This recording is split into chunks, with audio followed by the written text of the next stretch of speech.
loosen the suspect.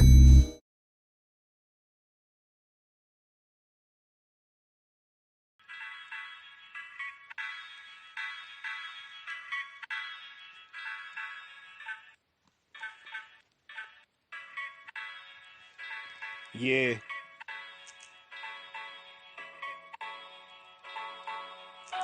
Yeah.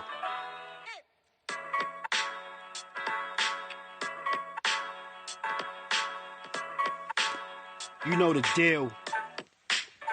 Judah Ben.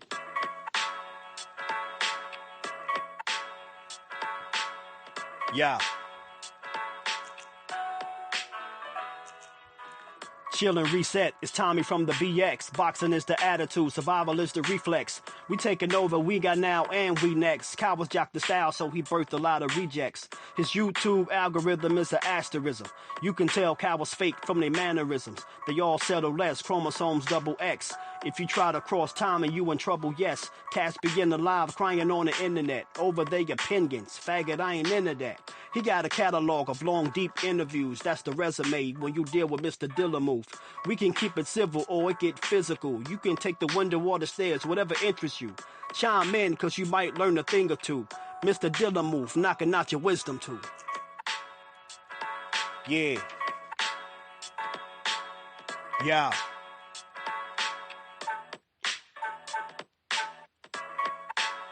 You know the deal, son. Judah Ben. Tommy from the Bronx. I had to spin the block again. Word 'em up.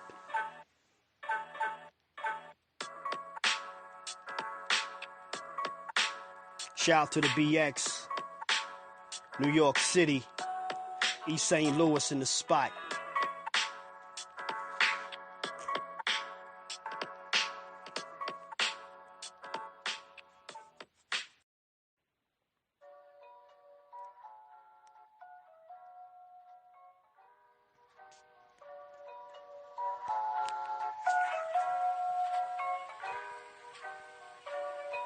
Yeah.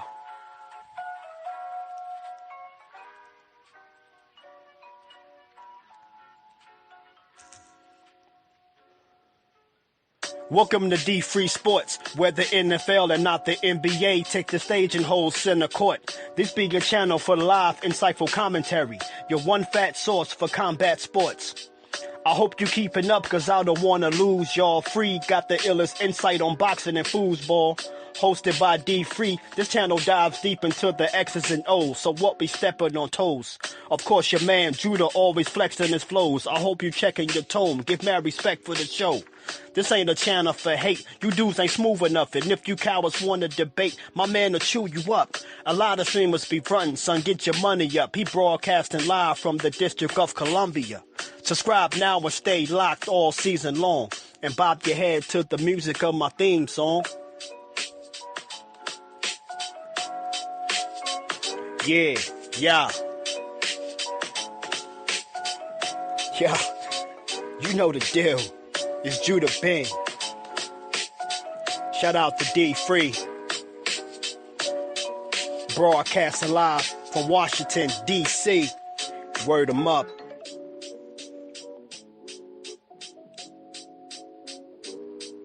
Yo, tune in. He going live.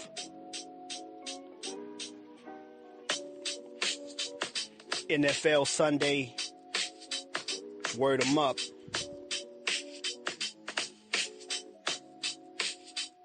Yeah.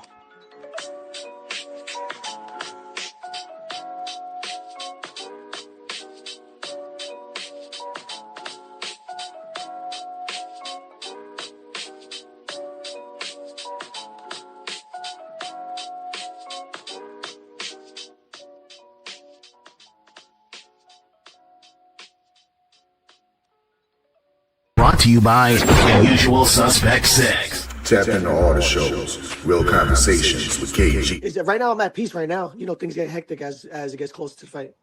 Okay. Do we got a fight?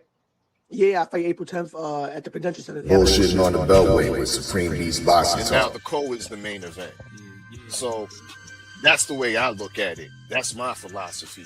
Trill Thursdays and Usual Suspect Sundays with hard I'm hit talking about it's sports. really just about stacking this money, man, getting on these singles, staying positive, you know what I'm saying, and putting it in their face by any means. Tales from the B-side with KG and TD. Needed to fill out additional paperwork to clarify. Yes, we did.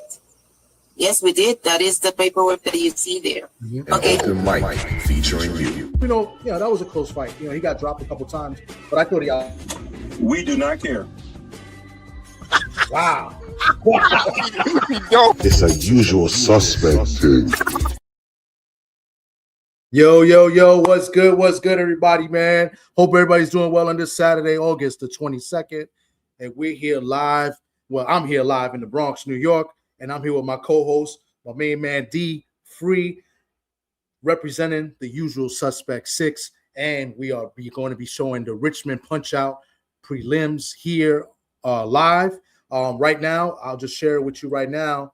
Not much going on, so that's it. We are going to show the first couple fights of this pay-per-view. It is here live, as you see here. Nothing going on now, but we're going to talk a little boxing right now, and you know what I'm saying? And, guys in the chat, you guys can converse with us as well, you know what I'm saying, as we go along, you know what I'm saying? And then, we'll do a play-by-play of the first couple fights here. But basically, we all here for that, Natasha Spence versus, Precious McCray. That's the big fight for the WBA, I believe, WBA International Super Welterweight title. Natasha Nightmare Spence from Canada taking on Precious Harris-McCray from Brooklyn, New York, by way of Seattle, Washington.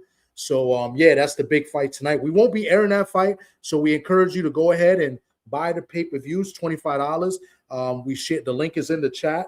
I mean, not in the chat. The link is in the description, and we in the intro we was playing. Where you can go to not subscribe, but to go in and buy the fight itself. You know what I'm saying? But so right now I'm going to take it off the screen right now, and I'm just going to introduce my man D Free. And 1 second, D Free, before you go ahead, it's been a while, so it's safe to say that our luck has officially turned around, guys. We are back, baby. We are fucking back. We're back. Yeah. Classic. We are back. We are back. We are back. What's good, D Free, man? How you been, bro? I've been chilling, man. What's going on with you? Chilling, man. I've been busy, life's been lifing, you know what I'm saying? Busy with work, a couple things going on, you know what I'm saying? And we'll be back on this this content pretty soon. We got football season about to start, so we'll be going and we're going to be doing our football talks, me, you, and a few other guys, from STN. And then we'll get our boxing talks as well. But, it's just been busy, you know what I'm saying? So, but today is a good day. We got, the Richmond PunchOut today, and we got Teofimo versus Rolly tonight, So we've got a busy Saturday night, you know what I'm saying? So, Yeah. But yourself, man, how you been? Man, I've been good. I mean, ended up having to buy a new vehicle a couple of weeks ago. My other vehicle kind of went out on us, and I got tired of dealing with it, so I went out and bought another vehicle. Okay. But other than that, I've been chilling, been sitting back, watching these people lose their mind about these fights that's not happening, things like that. And I mean, this is the sport of boxing. You're not going to always get what you want. And the fighter that you root for is not going to always please you in everything that they do. I mean, you gotta accept it. These guys have their own career and their own path, how they choose to use it, how they choose to go about their career. That's their job, that's their business. I mean, I think a lot of us, as far as fans of the sport, and some of us fans of the fighters, we get a little caught up in thinking everything that we want done is going to go the way that we want it. But it's not us that's getting in that ring. It's not us that's signing our name to that contract to get in the ring and fight these guys. So you gotta take that in perspective when you're looking at these fights that's not happening, and in fights that we think should happen, it's not happening. So I mean, I just seen a lot of people out here doing a lot of capping and a lot of making a lot of excuses for guys that they don't even know. Mm-hmm. And you don't know what's going on. it's basically fans being fans and then somewhat fanatics.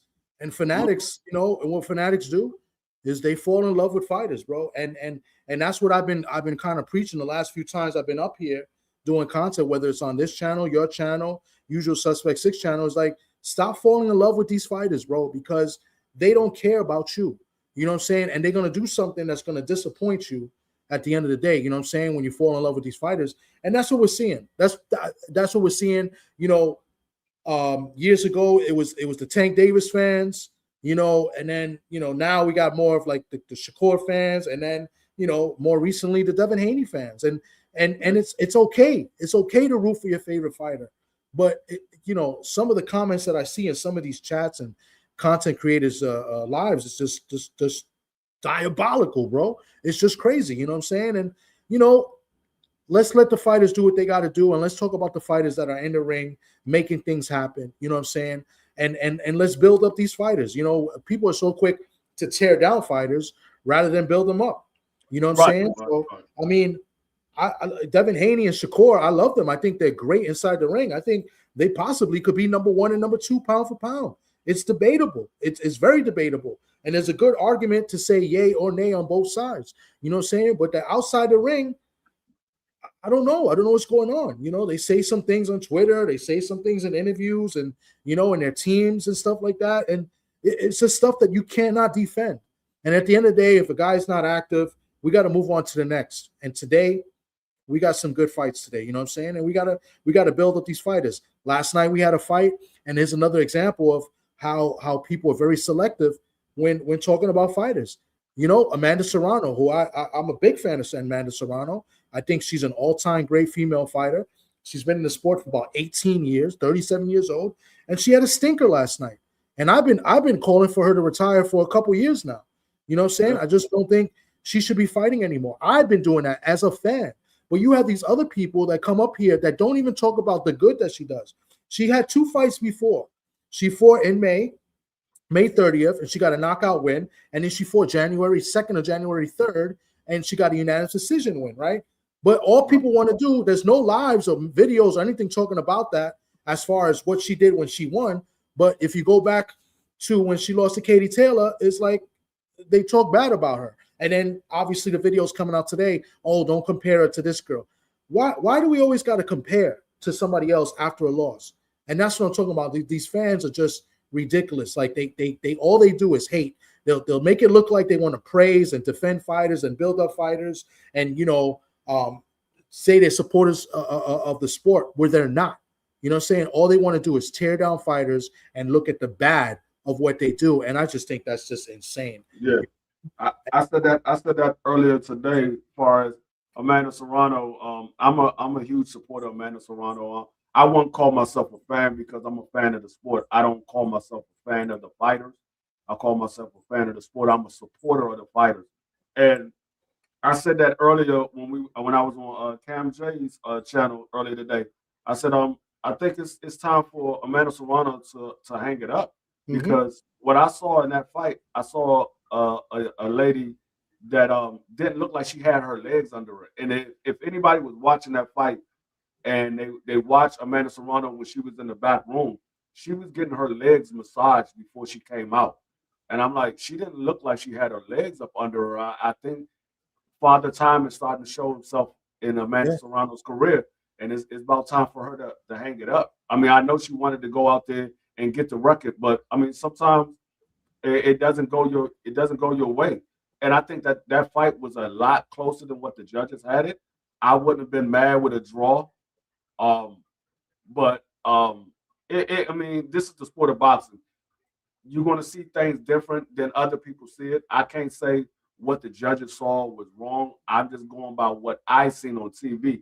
And the judges have a different view than I have. I'm able to see every angle. The judge on one side only could see from one angle. A judge on another side can only see from one angle.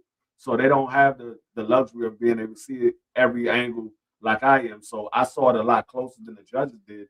But at the end of the day, she's had a hellified career. There's no other female in the sport of boxing today that can say they had 50 fights. and they only had 4 losses and 1 draw, and they had 32 knockouts. There's no other female that can say that. So whether you say you can't compare her to such and such, you can't compare anybody to her, because nobody else in the sport of boxing has done what she done. So she's an 8-division champion. She's a unified champion. She made more money in the sport of boxing than any other female. So I mean, there is things that you could say for Amanda Serrano that you can't compare any other female to her as well. So I just look at it from both perspectives. And like I said, as a supporter of Amanda Serrano, I think it's about time for her to hang it up. She might go out there and try to get that knockout record in one more fight, but I think I heard her say in an interview earlier this year, maybe a couple of weeks ago, that 2026 was going to be her last year. So she might try to get one more fight in and try to get the record, but I think the end is near for Amanda Serrano. Yeah.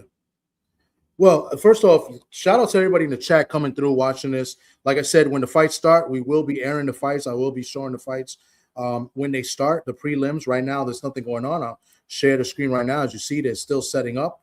So, but as soon as something pops off, we will be, doing the commentary of the fights. But back to, Amanda Serrano. And like I said, salute to everybody in the chat. My man, DP Rocka, 2 Cents Boxing.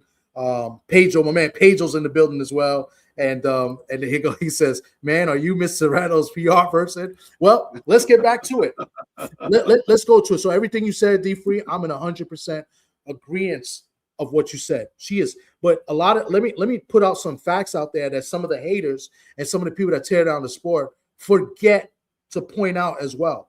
She's 50 wins, 4 losses, right? 3 losses to Katie Taylor, where she moved up 2 weight classes to fight. And 2 of those fights, she arguably won, and they gave her the loss. She's got 1 draw, 32 wins by way of knockout, right? She's been a pro since 2009. 2009, that's about 17 years as a professional. I heard a content creator earlier today, somebody that I have a lot of respect for, but, he's been a little shaky when it comes to the support of these fighters, criticize and say, hey, she's not old. She's only 37. We've seen Bud Crawford do this and that. There is no fucking comparison between men and women and between the pools that they fight in. That the women's is a much smaller pool, right? And she's been a professional for 17 years. And may I add, she's also did martial arts and MMA as well. She's got professional bouts as well. There's a lot of mileage on that little body of Amanda Serrano. And this is not me making excuses. These are just the facts. And listen, before this fight, I said that she shouldn't be fighting anymore. She should not be fighting, and that they trying to get this record and it's watered down. I compared the record to Strahan getting the sack record against the sack record against the Packers when Brett Favre laid down for him to get the sack. It's a watered down record. You know what I'm saying? It looks good. It looks nice, but at this point, I don't think people really care about that. You're already established. You're already a Hall of Famer. You're already an all-time great, not an all-time great female, an all-time great fighter in general, and an all-time great Puerto Rican fighter, probably the best Puerto Rican fighter, period, as far as accolades and accomplishments. So, this knockout record, to me, it means nothing. And you know what I'm saying? To me, like, you already established, you feel me? And you know what I'm saying? Like, she said after the last night's fight that she had 1 more fight. I don't even want her to have that 1 fight. I don't. I think she needs to she's done enough. She's promoting fighters. She got fighters to promote. She needs to take a back seat, promote the fighters. She's still a big name in the sport where she can sell and help these fighters grow. She doesn't need to do anymore. You know what I'm saying? I really don't. I heard and I see in the chat 2 Cents saying that she should fight Bumgarner and pass the torch maybe. No, because it's not going to be respected. And I'm going to compare that to because if Bumgarner goes in and beats Serrano and knocks her out, are we going to elevate Alicia as being way better than Amanda? Because if that's the case, remember when Hector Macho Camacho fought Sugar Ray Leonard, right? And are we going to say that Hector Macho Camacho is better than Sugar Ray Leonard because he knocked him out? right? And they were only like 5 years apart. It wasn't that much of an age difference, but Leonard was out of the ring for a while. Leonard was kind of damaged goods at the same time. So are we going to compare that? Are we going to do that? Because based on the way everybody does on their boxing talks, that's what people like to do. Oh, but he beat him. But are we really going to say that Hector Macho Camacho was better than Sugar Ray Leonard? No, absolutely not. And that would be that. I would compare that to Alicia fighting Amanda right now, because I don't think Amanda has a shot against Alicia right now. There's no way, especially after last night. I don't think she has a shot. Well, I've talked to somebody that's close with her camp, and they said that fight probably would, well, that fight would never happen. For one, because Amanda is Alicia's promoter, and for two, the money is not there for them. They said that's the only way that fight will happen, if the money is there for them to make that fight happen. So the chances of that fight happening is probably slim to none. Especially for Amanda Serrano's last fight, if they really try to get the knockout record, they're not going to put her in there with Alicia to get the knockout record. They just not going to do it. I mean, you said, but it's a torch, passing the torch moment. It's a passing of the torch moment, but at what expense? At what expense? Because I think when you say passing the torch, is it passing the torch to make Alicia Bungana the best fighter in women's sport? Because people still want to look at Carissa Shields. So it should be Carissa Shields passing the torch. Amanda Serrano, what is she passing the torch for? Because when we talk about people passing the torch, we're talking about the best pass the torch down. We're not talking about another good fighter pass the torch. We're talking about the best fighter passing the torch. Yeah, I agree. I don't see it. And then people are gonna, we already know people are gonna criticize no matter what. You feel me? Like, if Alicia goes in and fights Amanda and she beats Amanda, they're gonna say that Amanda wasn't, 100%. It wasn't the same, and they'll criticize it either way. And if Amanda goes in and wins, they'll say that Alicia wasn't that good to begin with. Like, people will always find a way to say something negative to bring down a fighter. You feel me? What I'm saying is that she's already accomplished what she needed to be accomplished, and that a lot of these content creators and a lot of these people that supposedly watch the sport, which I don't even think they watch female boxing like that, they're quick to tear down and say, who did Amanda beat? Well, Amanda beat a lot of top girls. You know what I'm saying? She's a lot of top girls in her division, and she moved up in weight, 7 weight classes. You know what I'm saying? And when the men do it, it's all great. You know what I'm saying? And let's talk about it, right? Because that's, we didn't say names, but Clarissa Shields has been beating up people, but she's beating up people with world titles. You know what I'm saying? But the girls that she's facing are up there in age as well. The girl she just fought was like 40-something years old, and she got, she stretched her. You know what I'm saying? But she was supposedly a world champion. Are we saying that's a great win? You know what I'm saying? Like, people pick and choose as to what is great, what is good, what is so-so. You know what I'm saying? It's just, I don't know, man. I just think, we need to be more consistent. Like, that's why I said I don't personally think Amanda should keep fighting, and I've been saying it since the second Katie Taylor fight, right? I didn't even want her to fight the third fight. You know what I'm saying? So I don't know. I think I'll drop the link for a little bit. I'm sorry, D3. I'll drop the link for a little bit. Once the fights start, we're gonna call the fight. So yeah, we're gonna do positive. So I'll definitely drop the link. We'll keep the conversation going. Hold on one second. Everybody's welcome to come up and speak. Go ahead, D3. My bad. No, I'm gonna say I think there's other ways of passing the torch. Like, she can literally get the torch passed to her by Amanda Serrano fighting as the co-main, and Amanda Serrano let her be the main event. I think there's multiple ways of passing the torch. It doesn't necessarily have to be a fight, because I don't think it'll be an entertaining fight if Amanda Serrano gets in there with Alicia Bungana. Based off of what I just seen last week, yesterday. I'm sorry.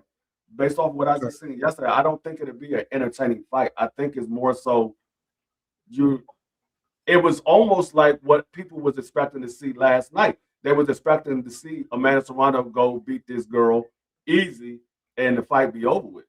And they would say, "Oh, well, that was an easy knockout on her record to get the record." So I don't know. I mean, I'm different. I hear you. Salute to my man Supreme Beast Boxing, aka Cadillac Red, in the building. Salute to you, bro. And 2 cents. What's good? Salute. What's up? I just was hopping up here real quick because I'm doing a fight party tonight too. Okay. And Rosie better win because they're gonna troll me for weeks if he don't. But the thing about Serrano, I didn't know Serrano was Alicia Baumgartner's promoter, and the reason why she's not. No, I thought you said she was her promoter. No, she's promoting other fighters like Rosado. She promotes her, and she's got a couple other fighters that she promotes. Yeah. Chris. Why can't I get her? Crystal Rosado? She promotes. Yeah, she's like that. She's like the AR with MVP because she does have the partnership with MVP, but she's like an AR. She finds the talent and bring them over to MVP.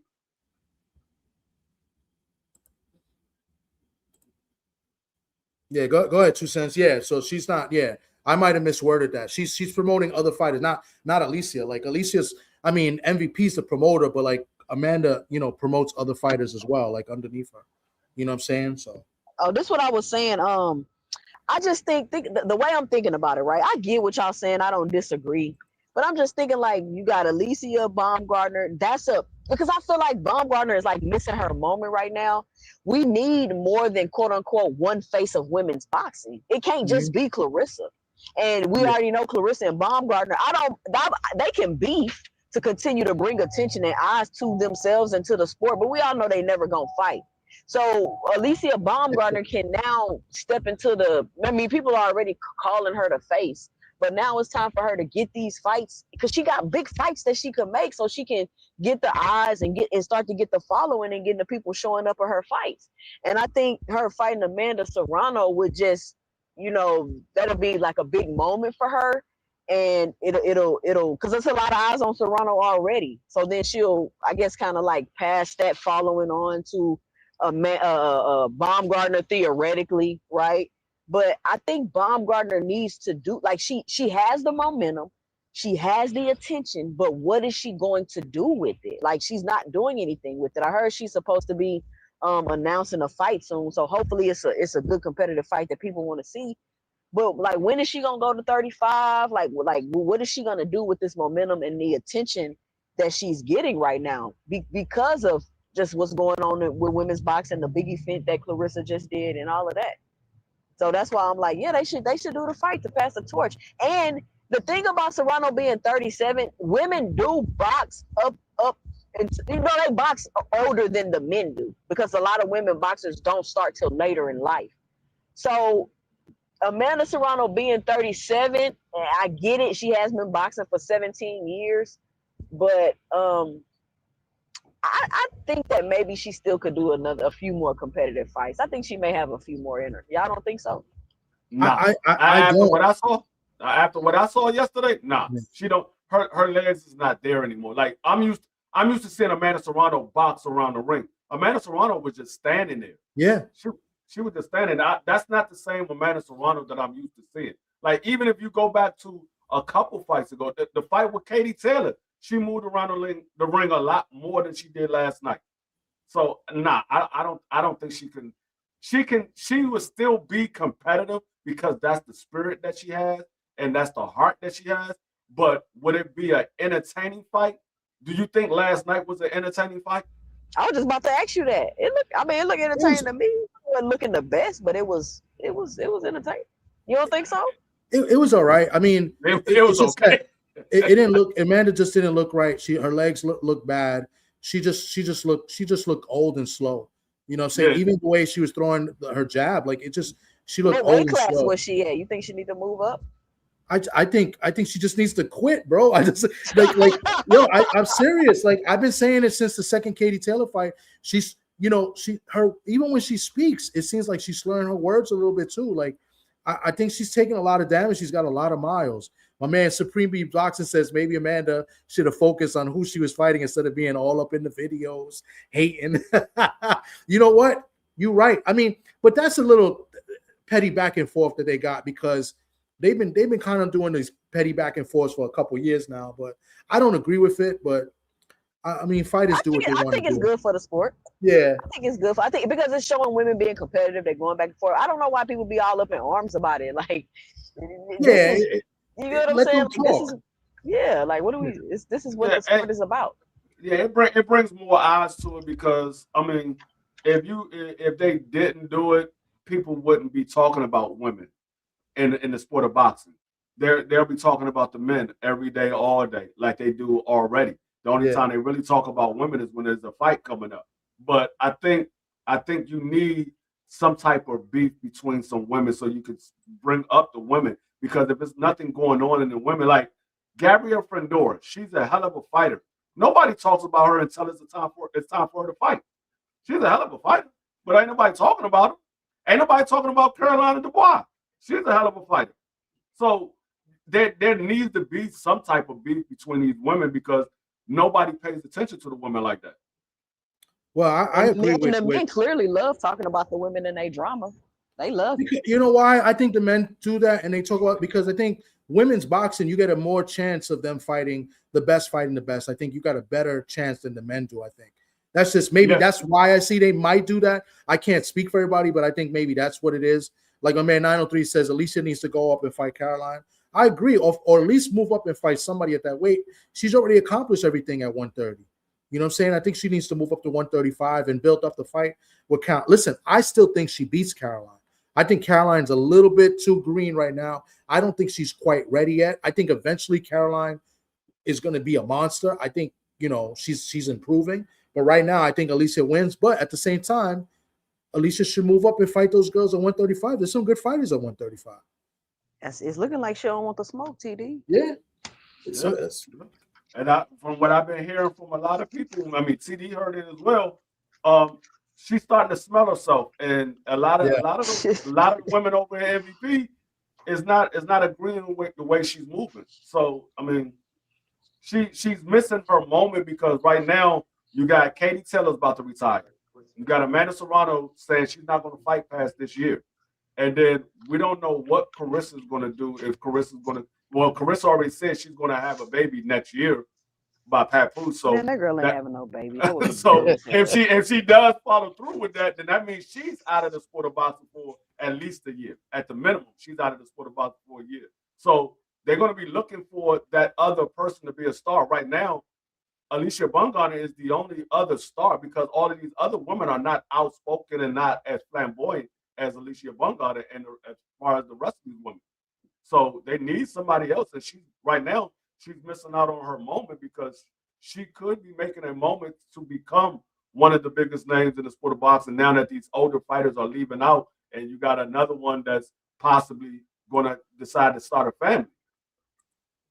Yeah, listen, when it comes to Alicia, I think Alicia is good, and I think she's talented, but she doesn't come close to being that star that she thinks she is right now.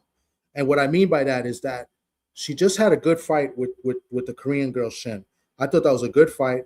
I thought she won clean, and Shin was very tough. But I was at that fight, and it was in the theater, and she was the main event, and there was some good fights in the undercard, and they didn't do well ticket-wise. And if you can't do well ticket-wise in the theater, how can you do well ticket-wise in the bigger arenas? You know what I'm saying? I mean, it's all cool and great to have the big platform and you're fighting on ESPN, but at the end of the day, you're not really selling tickets like that. And Alicia needs a dance partner if that's going to happen. You know what I'm saying? So, I think she's starting to feel herself. I think she needs to challenge herself, move up to 135, make those big fights, and build up the sport even more. I mean, female boxing is been built up the last 3 years. It's been moving up. You feel me? And now all of a sudden, these fighters are getting a little bit complacent at where they're at. You know what I'm saying? They can still make big fights. You got Michaela Mayer and Cameron, they're fighting next week. That's a big fight. That's a huge fight. I think that's a 50-50 fight. I would edge it a little bit to Michaela Mayer, but Cameron is good. And if Mayer wins, Mayer and Clarissa Shields is a great fight after that. And I think Mayer could give Shields a good run for her money. She's not beating Shields, but still, that's a fight that people would pay to see. You know what I'm saying? So Alicia's got to do that too. She's got to, I know Clarissa says some things here and there, and people don't like, what comes out her mouth sometimes. Me, I don't have a problem with her because, I have little biases here. And one of my biases is if you talk to me well and you don't disrespect me and you treat me like a regular person, then I'm gonna treat you with respect too. And at least and I met Clarissa twice and she's been mad respectful, mad cool. So I'm not gonna go and clown her, you know what I'm saying? But give the girl her credit. She's went up in weight and down in weight. Now I know the competition is not the same as with the little girls and the younger girls. I know that. But at the same time, moving up in weight and coming down in weight, that's no easy task. And I thought she looked great for somebody that lost like 20-something pounds to fight at 160. I thought she looked really good. You know what I'm saying? And not a lot of people are giving enough credit for her just getting in shape for the fight. Forget about the opponent. Just talk about how she looked coming down in weight. And I thought she looked really good. And I don't think people realize that fight was about the event. Like that was a showcase fight. You know what I'm saying? That wasn't like because she's talking about fighting Michaela Mayer next. So I think that fight was more so about the event. I feel like that was her crossover fight. Like she really, stepped over into the superstardom with that event. That's what I feel like. Yeah, the Alicia.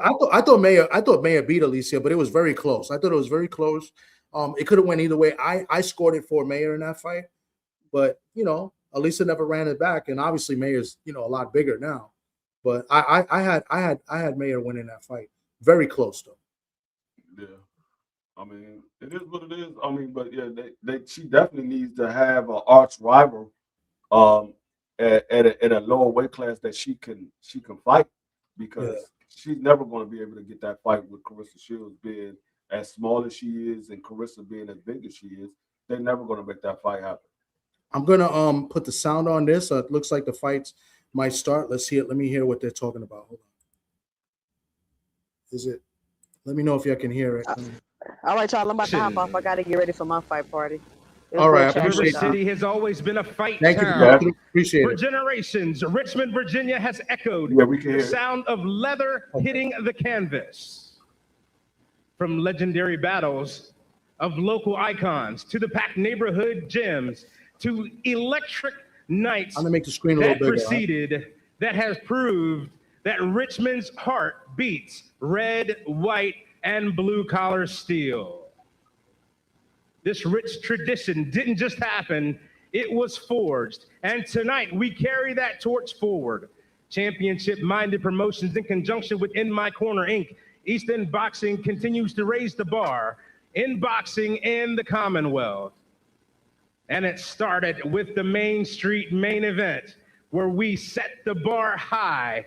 And then we went on into the Rumble at the Raceway, where not only NASCAR proceeded, but we proceeded to set the bar high with expectations of championship boxing. And now we are here in the Henrico Sports and Entertainment Center, continuing that tradition of leather and canvas. Ladies and gentlemen, give yourselves a round of applause.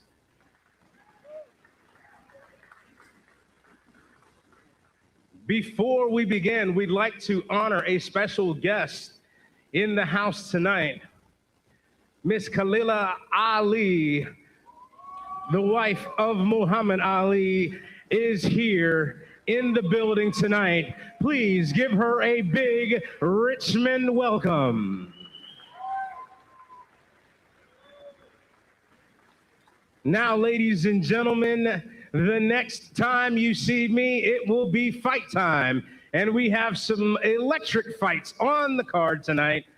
And we have 2 championship belts that will be fought for right here in this very ring.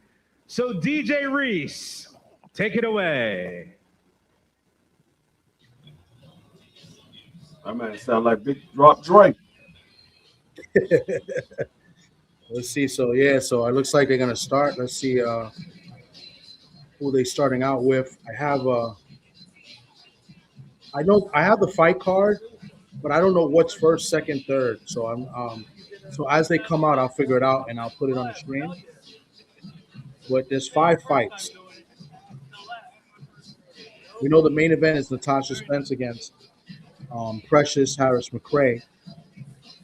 But I don't know what the leadoff is. Who's the Ricky Henderson? Who's the leadoff hitter? That I do not know. Yeah. Well, we'll see. Yeah. Let's see what's going on here. But yeah, man. And tonight we have the pay-per-view, which I don't even know why I don't think it should be pay-per-view. Rolly Romero versus Teofimo. I don't think that's a pay-per-view. I don't think the card should be pay-per-view, but we have that later on tonight. Definitely an intriguing fight. I think it's going to be a good fight. I'm picking Teo to win an upset. I think. Well, actually, Teo's the favorite in this fight. The last I checked. He's the favorite. Yeah, he's the favorite. I like Teo to win. A lot of people think Rolly's going to stop Teo. If that happens, that'll be great. I mean, I think Rolly needs to win by knockout to elevate his name. He hasn't been in the ring in a while. Salute to my man KG. Actually, KG is in the building. He's literally in the building where we're watching right now. I don't know where, but he's there right now. Salute to my man KG. Actually, I think Rolly, to elevate his status, I think he needs to outbox Teo, because everybody is picking Rolly to win by knockout. They figure if Rolly's going to win, it's going to be by knockout, similar to what they did with the Ryan Garcia fight. But if he can go out here, outbox Ryan Garcia, and then turn around and outbox Teo, that actually elevates Rolly Romero.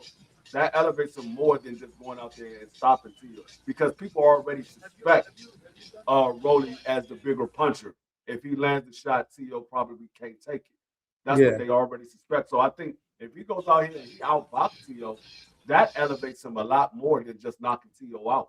But I did pick Teo in a close fight. I picked him for a split decision because I do think Teo is a better boxer than Rolly. But I wouldn't be surprised if Rolly wins this fight, because Rolly has gotten better being under Ishmael Salas. So I'm rooting for Rolly, but I picked Teo. Okay. I don't know who to root for. I mean, I'm picking Teo, but honestly, I don't know who to root for. I think I'm rooting for Teo because I'm picking Teo, and I just feel, we spoke about a little bit about Devin Haney a little bit earlier as far as, the fights, and, he can't seem to get a fight. I know Teo ducked Devin already last year. He admitted it. He told us straight up. He said he didn't want to take the money to fight him because he didn't want to give up his title to move up to 147. He wanted to defend his ring title, which he eventually did to Shakur and Laws. So he definitely, to me, I don't like using a duck, but he definitely didn't take the fight with Devin. But I feel if he does beat Rolly, I feel like this time he'll make that fight.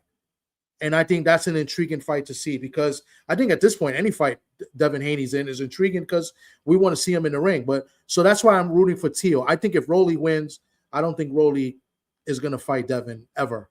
You know what I'm saying? So I think there's a bigger chance for Teo to fight Devin, and then you get a unification fight. Whether you know what I'm saying? So yeah, I think if the situation presents itself for him to fight Devin, I think he's in a better position to take the fight, because when the fights were being offered to Teo before, he was in a position where he was an employee of Top Rank. Now he has a promotional deal with DAZN, so all that money is coming to him. He doesn't have to pay a promoter. He's in a better position, so he can negotiate the fight the way he want to negotiate the fight.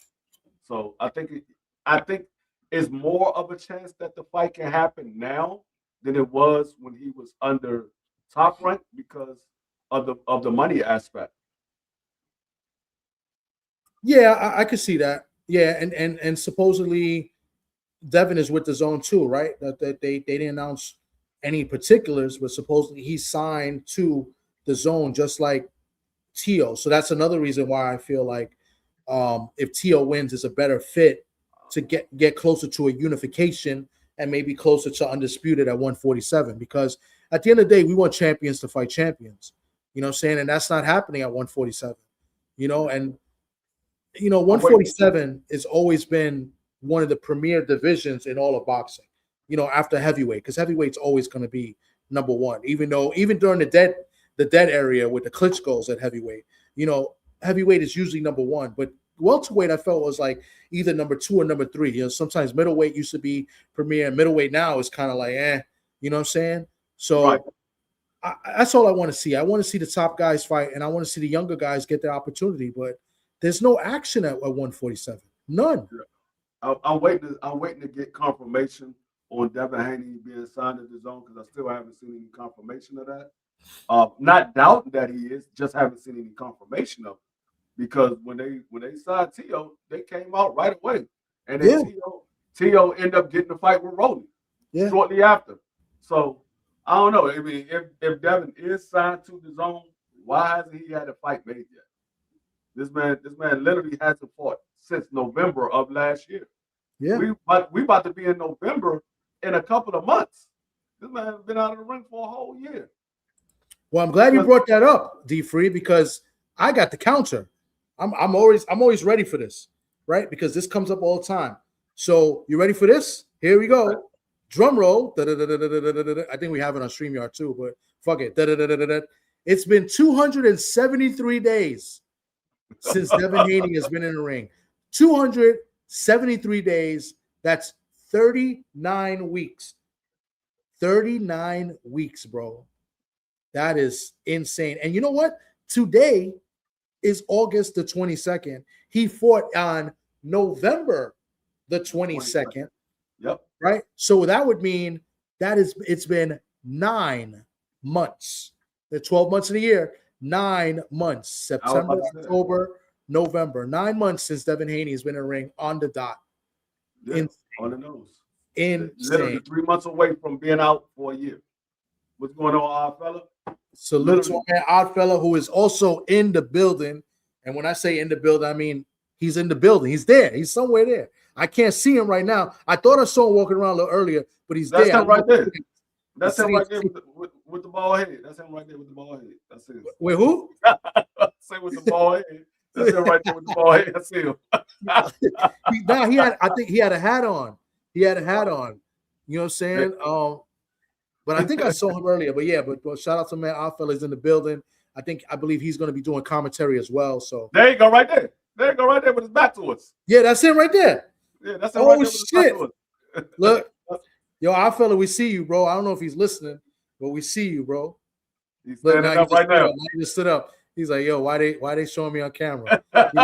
He just walked away. That was odd fella. Look at odd fella. He got out of the shot. He got out of the shot. That's very unprofessional. Very unprofessional, man. Unbelievable, man. Yeah, that man been out of the ring for literally 9 months. It's exactly 3 months before it be a year today. Yeah. So I mean he got to get a fight. I mean the way it's going right now, according to what Bill said, they didn't want Tank Davis to fight until next year. Well, you ain't got no fight lineup, and it look like you won't be fighting until next year neither. So you might as well should have took the fight with Tank Davis for next year. But let's be real.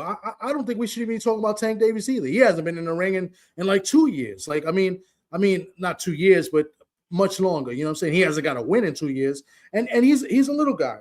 I don't want to see that. Listen, Devin Haney, as much as people will call me a hater or Devin Haney hater, Devin Haney is the best welterweight fighter right now, in my opinion, at 147. The thing is that he can't prove it to everybody else and even prove me right because he's not in the ring, bro. I'm not discrediting what he does in the ring because, like I said, number one, baby, in my BFTV voice, number one, he is. He's the top welterweight without a shadow of doubt. I got him over everybody. But I just want to see him, perform against a top guy and just prove me right and prove the haters wrong. That's all we want. I accept your explanation on why you got him number one, but I'm gonna tell you, like I tell everybody else, I don't have a number one at 47 because these guys are not fighting each other. Everybody right now is tied up for the top spot. You got Ryan Garcia, he's not fighting a guy that's been at 47. This guy was at 54, 50, and 60. He's about to fight a guy coming back down to 47. He was never number one. You got Rolly Romero fighting a guy that's coming up from 40 for the first time at 47. He ain't fighting nobody that got a belt at 47. You got Devin, he ain't fighting nobody. And then you got Liam Powell, who's in talk of fighting a guy moving up from 40 as well that never fought at 47. So I got everybody tied for number one spot. I don't know who's number one. I would say I have Devin as the favorite, but I'm not giving nobody the number one spot until they get in the ring and mix it up. I'm not giving anybody anything. You earn what you get. I hear you, and I think I think you make good points, but I think with you making your points, I think it kind of proves that Devin Haney is still number one because Ryan beat Barrios, but he didn't deserve that shot, and now he's fighting a guy that hasn't fought a welterweight in years, like you mentioned. Rolly's fighting a guy that's moving up from 140 who just had a loss in his last fight. Liam Powell, we already seen him lose to Hitchens at 140, and now he's moved up and he beats a guy that we really don't know anything about, and now he wants to fight a guy that has been stopped in like 3 of his last 4 fights or something crazy like that, you know what I'm saying, or has lost 4 of his last 5 fights in Cambosis. I mean, listen, all we want, or at least all that I want, is we want the division to be a little bit more active, and until it's active, I can't really speak about it. You know what I'm saying? I'd rather speak about other fighters and other fights that are taking place. You know what I'm saying? And that's why I would hope, I feel like, in my opinion, I feel like if Tio wins, I think we'll get a better possibility of a unification with Tio than with Rolly. You know what I'm saying? I think we'll definitely get a unification. I don't know if it's going to be with Devin, but I think they're trying to line up Ryan Garcia. He gets past Conor Ben, the winner of Tio and Rolly. So I think they're trying to line that up next.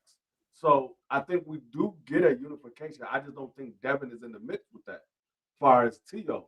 Or, we know he's not in the mix with Ryan because they took Ryan off the goddamn list that they just put out again, the new list that they put out. They took Ryan off the list. So, there's a new list? Yeah, there's a new list. Ryan is not on the list. They got Shakur number 1. They got Keyshawn Davis on there. They got Jack Catterall, Liam Powell, Tiger Johnson. Who else they had on the list? It was a couple of other guys, but Tank Davis wasn't on that list. Ryan Garcia wasn't on the list. Jerome Bucenis, I think Jerome Bucenis is off the list as well. I think Jerome Bucenis. Go figure. I think. I'm not 100% sure because I know Cam J got the actual list, but yeah, they put out a new list. And unbelievable. I'm trying to figure out why do you have Keyshawn on there when Keyshawn just ducked you? Yeah. At number 2, you said? I think Keyshawn was like number 2 or number 3. Somewhere around there. This is insane. Now I wasn't mad at that Tiger Johnson was on the list because there's some beef there. So yeah. I understand why he's on the list. But and it's a storyline. You could build the story there no matter what. Like that fight makes money. And I understand why Liam Powell was on the list. He has the title. I understand that. But why is Jack Catterall on your list? Jack Catterall accepted everything, supposedly. Yeah. See, the thing is this, it's like what people will tell us is that we don't know what's behind the scenes, but we can go off the energy of what you type in Twitter or what Bill says in these interviews. And Jack Catterall added Devin Haney and said, we agreed to everything. And then he went out and said, I see what you did. You're trying to get Liam Powell. So be it, so be it. And Devin Haney kind of like agreed. There was no like hostility. So basically, in my opinion, I take that as that they accepted the fight. Like it's legit. But you'll see people in the comments and people in some of these, chats saying that Jack Catterall didn't want to take the $3 million. Nobody ever mentioned any money. Yeah, so they're calling Jack Catterall a duck, but the last I checked, he accepted, and it looked like Devin acknowledged it. Yeah, he accepted. I mean, like I said, there's literally he at Devin Haney, and I believe Bill Haney was tagged in it as well, and he said, "Yeah, they trying to paint me as a duck or something like that to that effect." But we accepted everything. We accepted the fight. We never heard anything back, and then his manager reiterated what he said and said pretty much the same thing. We accepted the fight, and never heard anything back. So I don't know how people are trying to paint him as a duck when he literally at Devin Haney saying we accepted the fight, but we never heard anything back. I didn't see no tweet from Devin Haney saying, "Nah, that's not true. We sent you an offer or whatever have you. You wanted more money than what we sent you." I didn't see anything like that, and I've been looking because I saw the tweet from Jack Catterall. I was waiting for Devin Haney to respond. Never seen any response as far as you're lying. Yeah, I don't know what's going on, and honestly, I can't care much about it anymore. You know what I'm saying? So I know a lot of people talk about it, and that's why they keep saying that he's the face of boxing, which I wholeheartedly disagree. You can't be the face of boxing if you can't get a fight. I mean, the face of boxing would get a fight no matter what. Somehow it would happen. Man, I mean, I just don't understand. Face of boxing be having niggas knocking down their door trying to get a fight. I just disagree. I think he's an exceptional fighter. I think he's great, but you're inactive right now, buddy. You're inactive there, buddy. So we'll talk about the fighters that are active, and we'll wait till you finally have your next fight, whether it's going to be a year and a half. Good luck. You know what I'm saying? But rolling a TO tonight, the undercard is kind of like Yo-Yo's on the card, and your cousin is on the card. Yeah. Tell us a little bit about that. Do you know much about the opponent? I know he's fighting a guy. He's Dominican. Yeah, he's a good opponent. Well, I'm not gonna say a good opponent. He's solid. And he's gonna come to fight. He's gonna throw big shots. He got decent boxing ability. The only thing I just hope that Antoine don't get into a fist fight, because that's how he lost his last fight, the fight that he lost, well, the only fight that he lost. That's how he lost that fight. Because he got into a fist fight instead of boxing, doing what he does best. He got fast hands, he got good footwork, he got decent defense. Use that. Use your ability to your advantage. Don't go out there and fight the next man's fight. Don't make it easy on the next man. Make it much harder on them. It's already hard enough. They got to deal with your hand speed. They got to deal with your footwork. Make it even harder. So I think it's going to be a good fight. Like I said, I picked Antonio in a split decision because I know at some point he's going to get into a fight because that's his demeanor. That's what he does. He can easily win this fight on the outside, but he's going to get into a fight because that's the Russell way. They don't back down from anybody. That's what they do. They if you punch them in the face, they coming back to punch you in the face. So I know at some point it's going to get into a fist fight, and we're going to see Antonio get touched up with shots that he shouldn't get caught with. But I still got him winning.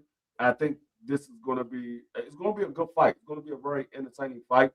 But I don't think this dude is going to be that difficult that Antonio can't figure him out.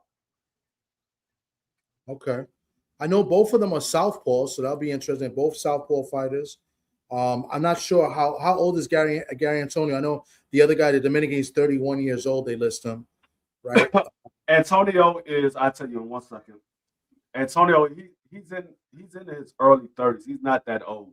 Okay. Because if you look at Mr. Gary Russell, he's 37, 38, somewhere around there. So Antonio is a few years behind him. He's not right behind him. He's a few years behind him. Antonio is. They don't even have his age up here. Yeah, they don't. I was checking. Yeah. I'll put it up. I'll pull up his his Instagram, because I know he got it on his Instagram. Yeah, Victor Santillan, Dominican Republic, from the Dominican Republic. He's 30. No, that's Antonio is 33. 33. Antonio, okay. Yeah, he's 33. That's what I say. He's a few years behind him. He's not right behind him, but he's a few years behind him. Okay. Yeah, Victor's 31, 16-2. Southpaw boxer, 7 knockouts, not really a big puncher. Super bantamweight is where they fight. Gary Antoine, he's 21-1. He's got the one loss. I was at the fight that he lost. He was on the Deontay Wilder undercard. On the Deontay Wilder versus Hellenius undercard in Brooklyn, New York. He lost to Emmanuel Rodriguez. in a technical decision loss. And then he's only had 2 fights since that in 2022. He didn't fight in 23. He fought once in 24, and then he fought last August in against Derwin Rodriguez in Florida. So hasn't been very active. So maybe this is the this is the starting point of getting more fights and moving up in the rankings of super bantamweight. We'll see what's up. I mean, he's talented. I think with PBC getting this deal with the Zone and they having a deal with Amazon Prime, I think that a lot of these fighters might be a little more active now because they have more platforms that they have to put fights on now. Because they got the Amazon Prime where they still have a deal with them where they have to put fights on, and now they got this the Zone deal where they have to put fights on. So I think we might start seeing PBC fighters get a little more active. Okay. So we'll see what's up. And then on the co-main event, I believe is the co-main event, is Yo-Yo Yoneli Hernandez from Cuba. I believe he trains with in the Boots camp. I think he does a lot of training out there in Philadelphia. Big knockout puncher, 10-0, 9 KOs. They say he's a real deal as far as his power. Keith Cologne's father is the one that really put me onto him and said he hits like a mule. Now, he says that about a few people. He also said that about Boots. But I take his word for it. The guy's a big puncher, 9 knockouts. The only person he didn't knock out was a formidable foe, Kyron Davis. Kyron Davis is a good fighter. He dropped Kyron Davis early in the fight and ended up winning a unanimous decision. They go off color right there.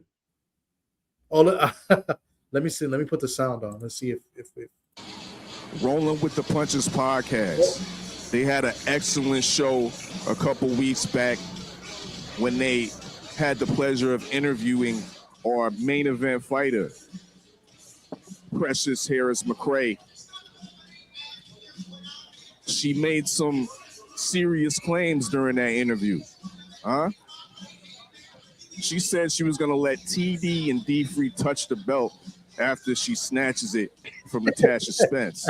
I mean, so she's coming in here with some confidence, most definitely. However, that confidence wasn't on the same levels yesterday when I was able to attend at the weigh-in. Breaking news, she did make weight, but she had to take 2 times to make the weight on the second attempt. But once again, we do have a fight. They both have weighed in on the contracted limit of 154.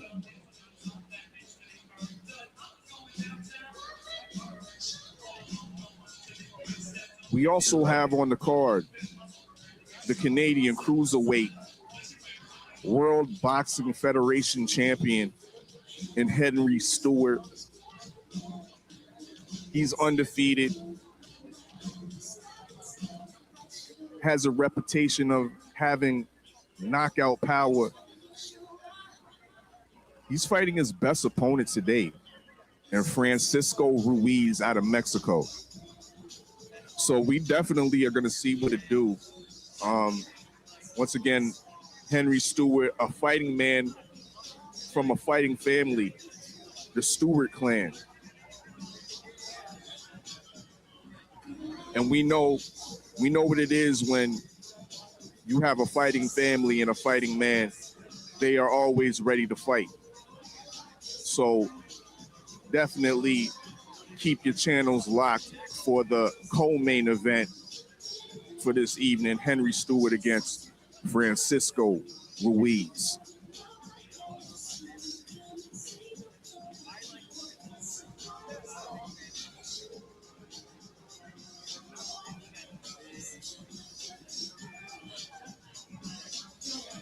Another fighter of note, Rocco Vassallo. Rocco Vassallo is 15-0 with 13 KOs. Yes, a very gaudy record.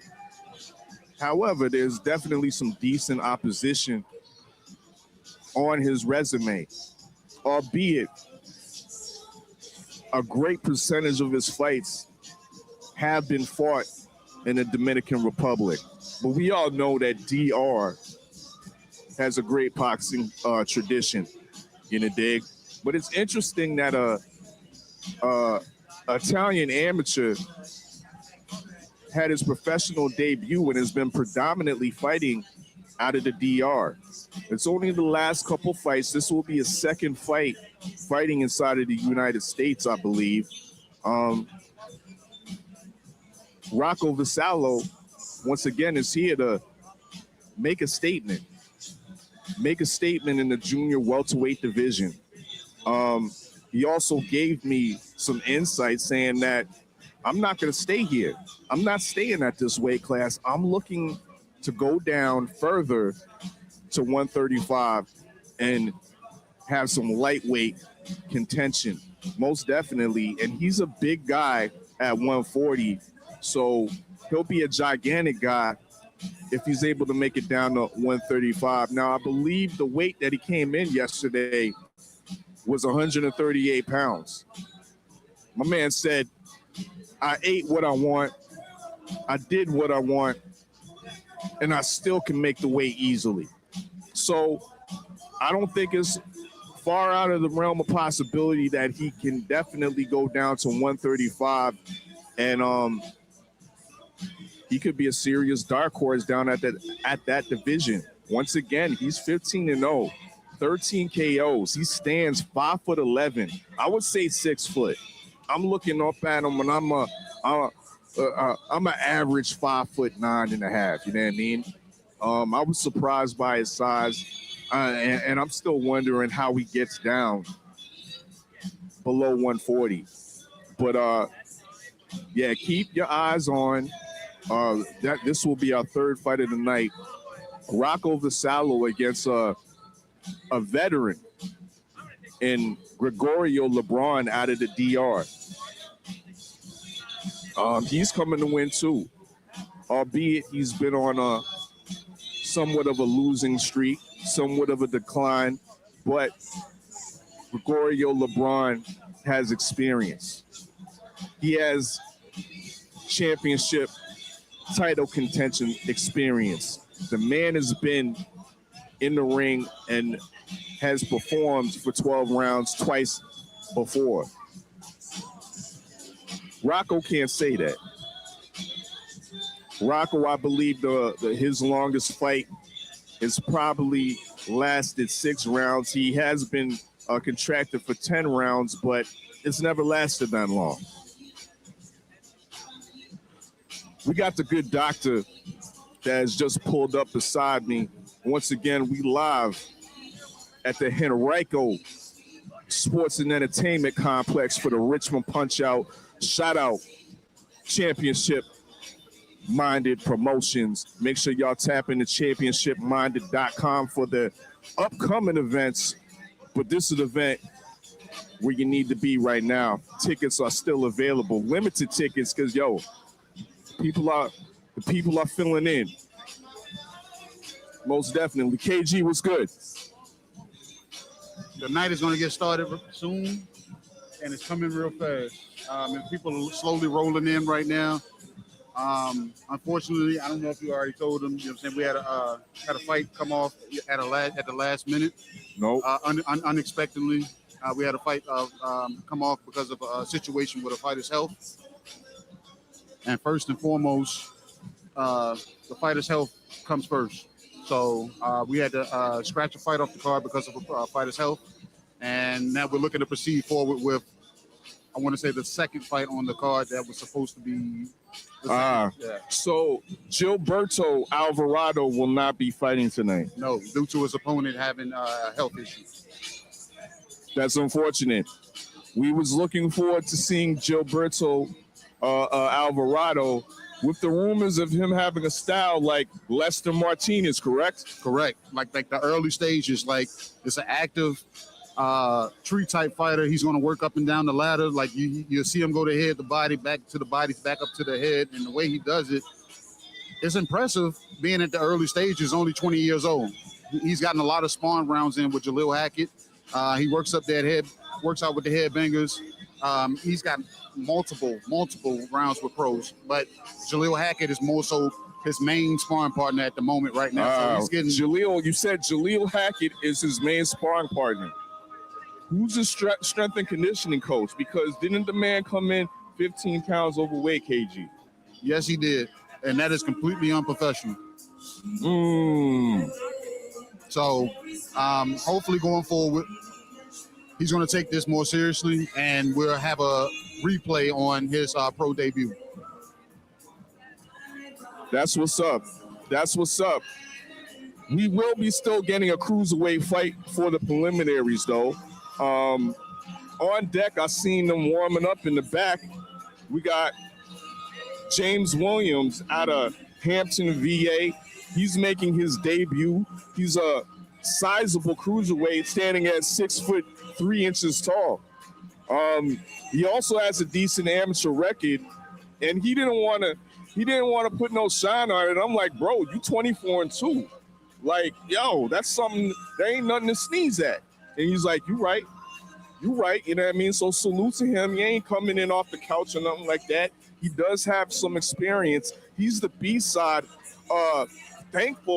Really thankful for this opportunity. You know what I mean? He's coming up in here against Carlos Franco. I don't have much information or knowledge about Carlos Franco, so I'll let you tell the listeners about Carlos Franco.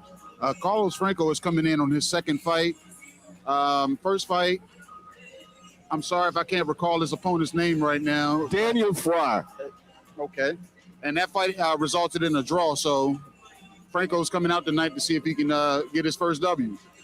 And I was just backstage, and this guy was laying a lot of damn heavy lead back there. Heavy lead. Those punches sounded, I can hear nothing but thuds back there. I don't know if he's going to punch himself out back there, but I heard a lot of thuds. So one thing to know about Franco's coming in with straight power tonight. Coming in with straight power, but he is coming in at a weight class he's never been at before. His last fight against Daniel Fry was at heavyweight. He weighed 223 pounds. He's under the cruiserweight limit tonight, KG. Yeah. Hey, I want to make a editorial change right now that I made a mistake. No headbanger, thump yard. Thump yard for Gilberto Alvarado. My apologies to anybody that's listening. Thump yard, don't pull up to my front door. Apologies, you know what I mean? Once again, we live at the Henrico Sports and Entertainment Center. Is it the center or the complex, KG?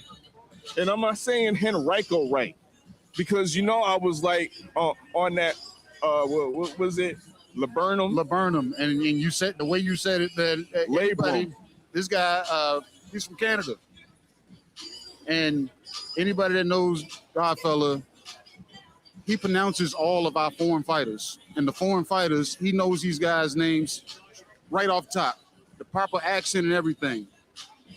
But he's telling me his location, and he's telling me I'm in Laburnum. And I'm like, Laburnum? What is Laburnum? Laburnum. That's So how I look. That's how I looked at him. And anybody from Virginia, and especially Richmond, knows there is no Laburnum in Richmond. It's Laburnum. Laburnum Avenue. Shout out all my people off of Laburnum. I mean, I had to pull up on Laburnum yesterday. Give me some Raisin Canes. I mean, yeah, that comeback sauce, it might make me want to come back later after the fight. Yeah. I don't know. You know what I mean?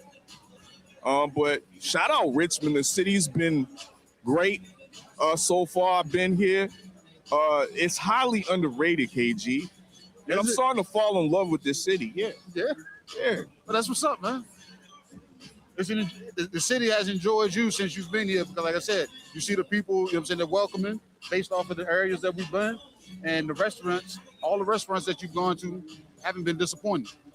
Shout out my son Kingston, who's been definitely indulging in the American food over here. You know what I mean? We just did Chili's and got the Nashville mozzarella sticks. And for a guy that's lactose intolerant, I don't know if you want to be sitting beside me too close, but you know what I mean, we got that in check. You know what I mean? The air is definitely gonna be filled with sweat, blood, and maybe some tears out here because I'm expecting some upsets, KG. I had a gut feeling you were going to expect some upsets, man, based off of you doing your deep dives and research when it came to these opponents. Some of these guys, you know what I'm saying, it's a little suspect, but it's questionable at the same time. They might just show up, and that Sunday punch might be a Friday punch that we didn't expect on a Saturday night. Uh-huh. Most definitely. Make sure y'all tap in once again. UsualSuspect6.com because you fit the description. Big up all the clean fighters that don't take no shortcuts, that avoid or detest the use of performance-enhancing drugs and whatnot. Straight working hard. You know what I mean? Hard work and motivation. That's what the clean fighter is about. So salute to all the clean fighters, particularly our clean fighter tonight, Natasha the Nightmare Spence. Once again, if you want to indulge and find out more information on our clean fighter campaign, get you some clean fighter apparel. Once again, go to usualsuspect6.com. Shop Usual on shopusualsuspect6.com as well. All right, fella, I'm going to be on the move because I'm here to facilitate. I came over to pop up just so I can give me some camera time. But I will, if the fights are interesting, you know I'm going to be right back here to call this fight with you. So until then, everybody, hey, man, tune into the show. That's what's up. The good Dr. KG of the Usual Suspects. He's out and about, a jack of all trades, behind the mic, helping with the organization of this event. So salute to KG, the good doctor. Once again, you can find them on US 6 Sports and Entertainment Hub. Shows like Open Mic, featuring yourself, where you get the chance to spit your game and talk your ish, you know what I mean, about this boxing game. You know what I mean? That's on periodically throughout the week. We also got Conversations with KG, where he invites the fighter to the platform and they have real conversations, not no scripted, contrived type of interview, just a real conversation, you know what I mean? So definitely tap into that. Both fighters, Natasha Nightmare Spence as well as Precious Harris-McCray, were featured on Real Conversations with KG about a month ago, right? And it was an interesting show because they was both on at the same time.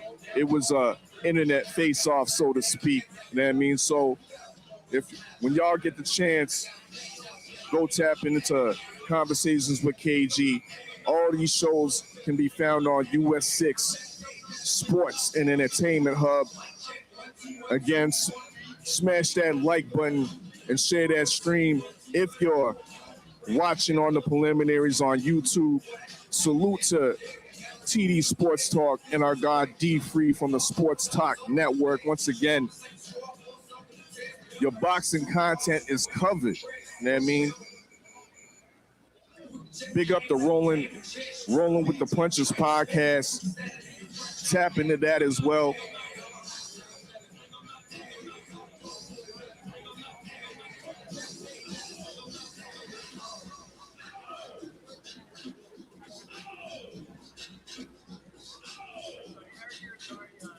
But as I said, unfortunately, or as KG gave us the news that Gilberto Alvarado will not be on the card tonight.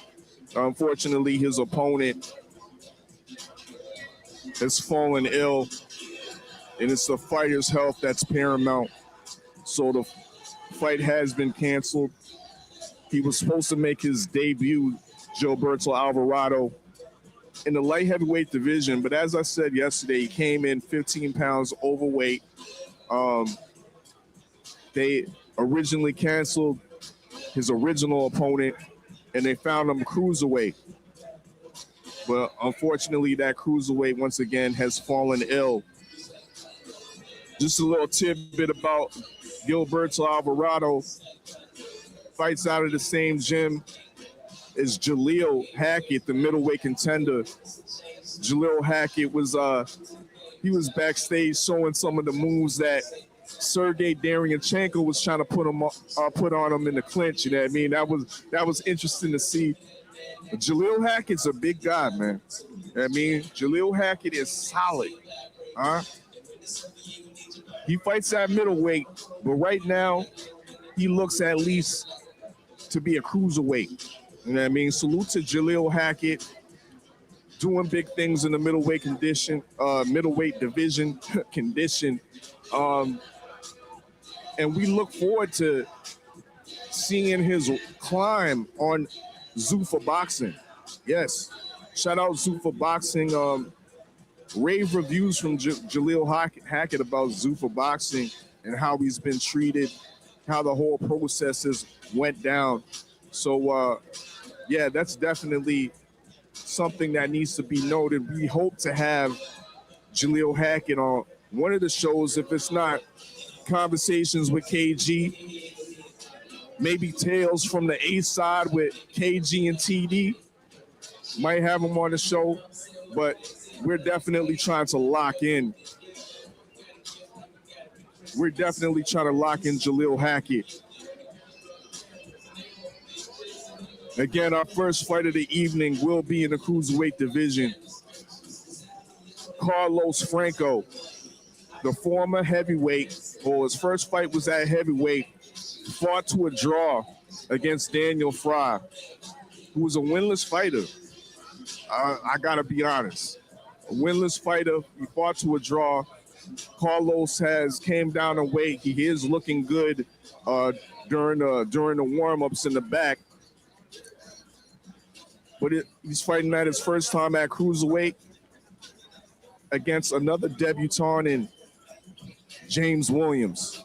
James Williams does have the height and reach advantage and an underrated amateur pedigree. 24-2 was his record. So most definitely we look forward to this fight coming up in the cruiserweight division. I think somebody will get knocked out in this first fight. Make sure y'all smash that like button if you're tuning in. We live on TWR Presents. We live on US 6 Sports and Entertainment Hub, as well as TD Sports Talk from the Sports Network. Yes, indeed.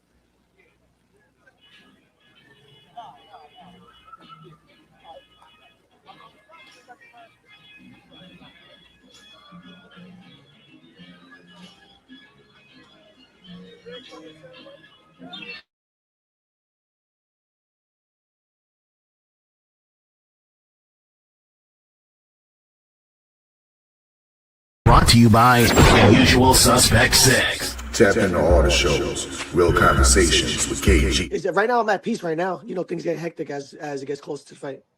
Okay. Do we got a fight? Yeah, I fight April 10th at the Prudential Center. Bullshitting on the Beltway with Supreme Beast Boxing And now Talk. the co is the main event. So that's the way I look at it. That's my philosophy. Trill Thursdays and Usual Suspect Sundays with hard I'm hits. talking about it's really just about stacking this money, man, getting on these singles, staying positive, you know what I'm saying, and putting it in their face by any means. Tales from the B side with KG and TD. Needed to fill out additional paperwork to clarify. Yes, we did. Yes, we did. That is the paperwork that you see there. An Okay. open mic featuring you. You know, yeah, that was a close fight. You know, he got dropped a couple times, but I thought he out. We do not care. Wow. It's a Usual Suspect thing. Brought to you by Unusual Suspect 6. A Usual Suspect thing. Look, US 6 where the real ones politic at. Late night smoke with the fight game where the critics at. Every punchline got a barcode and a timestamp. Receipt talk, we ain't never had to spin facts. Dr. KG with the pressure and the pause. Voice cut through the static and the industry noise. Live from the mud where the coaches still breathe. Where the fans want truth, lot of company feed. No scripts, all pain, all our home table out the blood and the scars. Now the channel got motion from the hoods to the stars. Art fella in the lab like alchemists with the boards. Man, scientists, energy, plotting seasons and scores. Dana Black with the pool picks, sharpen the brand. Made accountability a language they don't understand. Tales from the B-side, let the underdogs vent. Open mic, turn the casual fan militant. Suspect teens get dangerous after dark. When them uncomfortable truths start hitting the heart. We ain't ESPN pilots, we the alleyway version. With a dialogue raw and the smoke got substance. Fight previews, recaps, community ties. Call-ins from the people, let the real ones decide. Boxing, culture, entertainment all blend. Soul loops, dusty drums, street sermons and sins. This ain't just content, it's survival and code. Built for the fans, tired of narratives getting controlled. So subscribe if you came for the authenticity. Where opinions got facts and the passion got history. US 6, yeah, the movement's still growing. It's a usual suspect team, and the whole world knows.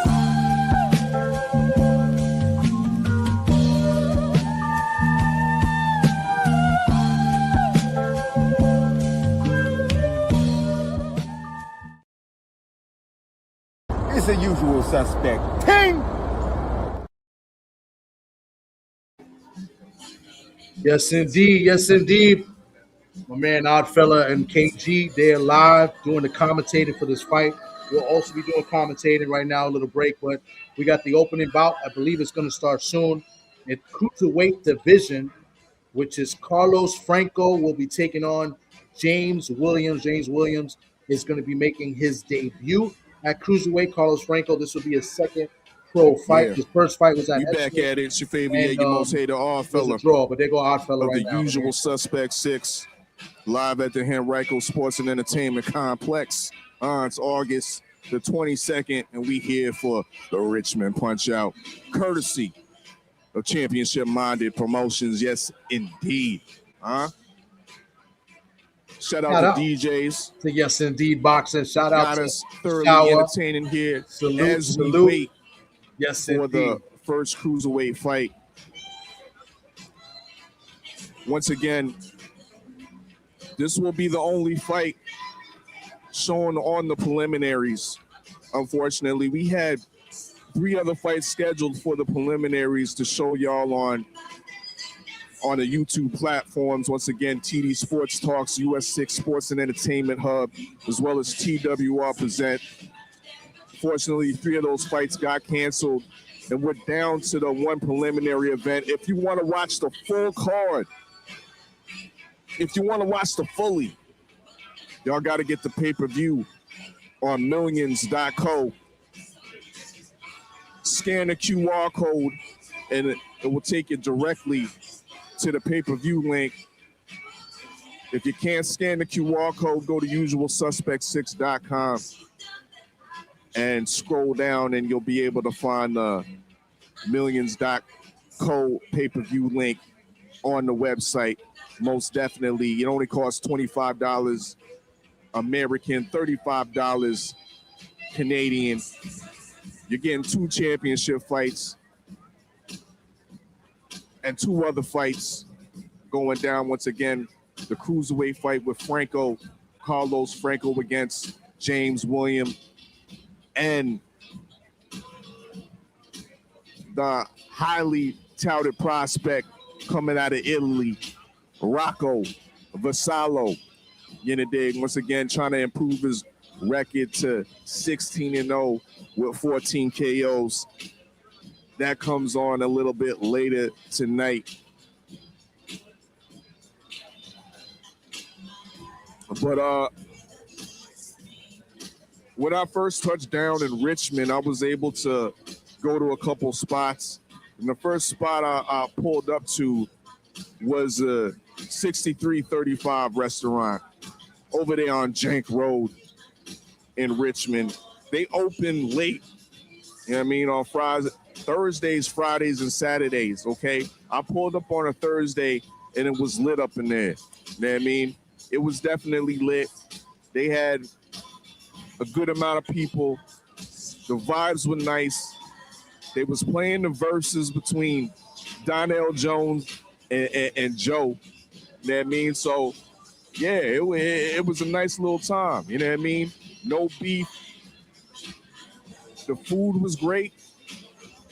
You know what I mean? I had me some fried fish, some wings and whatnot.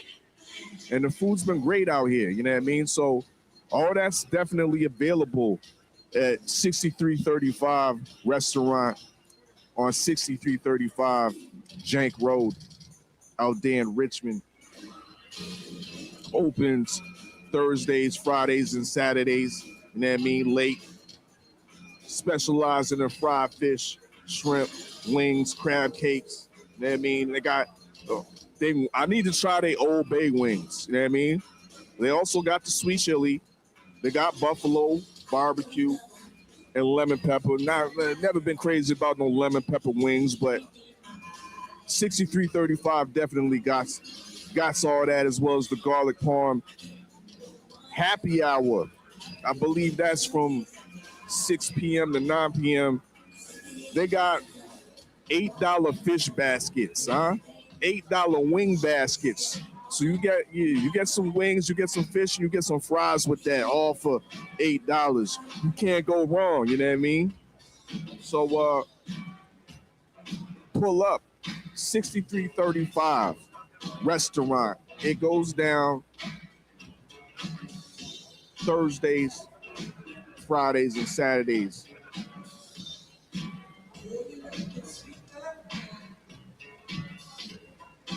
One thing I notice about being in the city is I've been hearing a lot of good R&B. Huh? Anywhere you go and you hear people banging out their systems in their cars, you hearing R&B. Huh? And I was kind of caught off guard with that, but I like it. You know what I mean? I definitely like it. There was a festival going down just outside the hotel in downtown Richmond. I walk out playing some beautiful R&B. You know what I mean? So I was surprised to hear that Richmond is an R&B city. You know what I mean? Salute to Richmond. You know what I mean? Over there, went to the park over by Churchill, overlooking the city. Got to see a little bit of the Shako Bottom. Nice eclectic neighborhoods. And Richmond is a very hilly, one of the most hilliest cities I ever been in. One of the most hilliest downtowns I've ever seen. That's why you see a lot of people walking around in Richmond got some diesel calves. You know what I mean? Because there's some serious inclines, some serious grade issues in Richmond. I hate to see what it look like during the wintertime and there's a snowstorm, because some of these slopes on these roads are hella ridiculous. But Richmond, once again, is an underrated city. It's a beautiful city. And I'm happy to be here. And I'll damn sure come back if Championship Minded Promotions puts on another great event like this.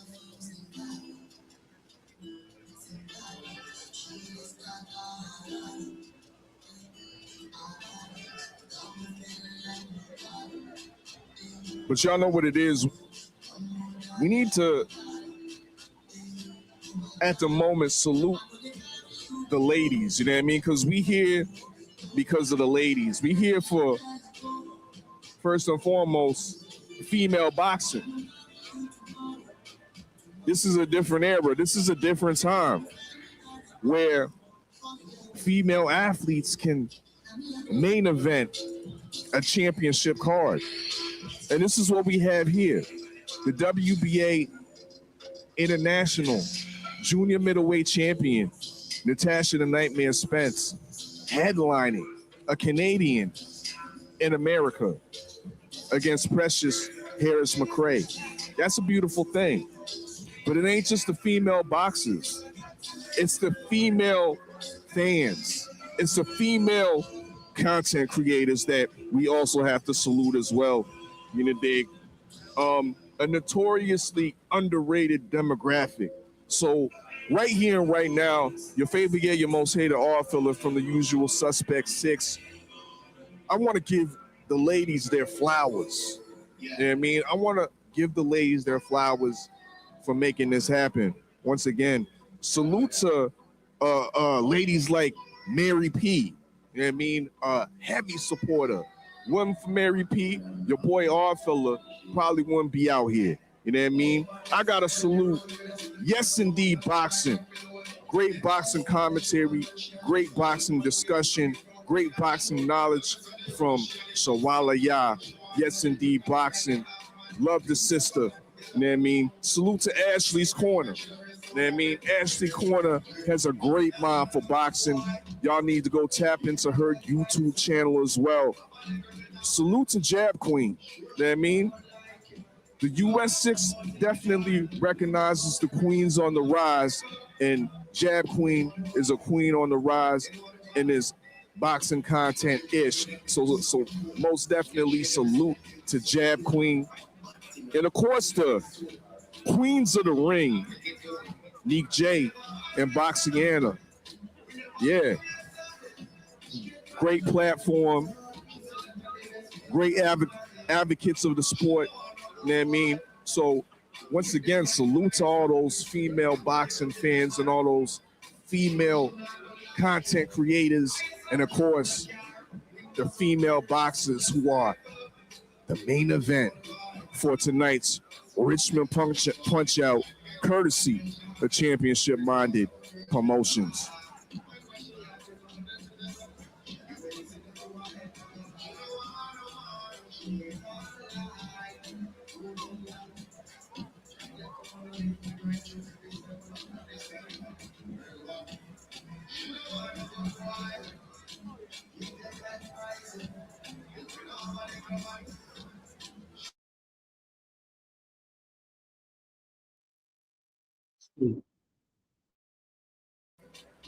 Female boxing headlining. There was a card on yesterday. I believe it was on TikTok, led by MVP Promotions. Amanda Serrano was looking for her, was it her 35th or 36th KO? She was trying to break a record. Unfortunately, she was expected to break or continue that or break that knockout record, but she looked kind of pedestrian in that fight. I wasn't able to view the full fight, but from what I've heard from people in my circle that was able to view the whole fight, they say that the Amanda Serrano's opponent arguably won that fight. You know what I mean? So it's interesting to see where Amanda Serrano goes on from here after a tough victory. A victory that could be viewed in as a gift. To show up. Medical is 8 minutes away, so 8 minutes away from start time. We appreciate your patience and thank you for your continued support of Championship-Minded Promotions and the Richmond Punch-Out. Once again, we are 8 minutes away from start time. There go the ring announcer.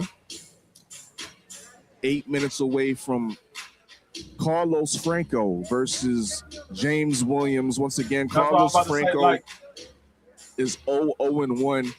The one draw was in his last fight at heavyweight. I was about to say, weighed in at 223 in his last fight against Daniel Fry. Everybody talk about tonight. He's coming in under the cruiserweight limit, fighting a debutant in James Williams. Again, he has a amateur record of 24-2. I'm gonna tell you like this, and a height and reach advantage at 6'3". So this makes for a definitely interesting fight. James Williams looks like he's here to win. He ain't no B side. He's trying to be the A side. He's really thankful for these opportunities from Championship Minded Promotion.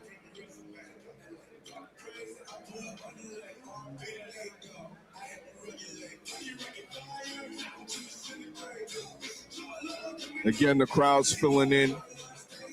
I see the champion has made it in the building. Natasha Nightmare Spence. See her walking over by where the sound production is.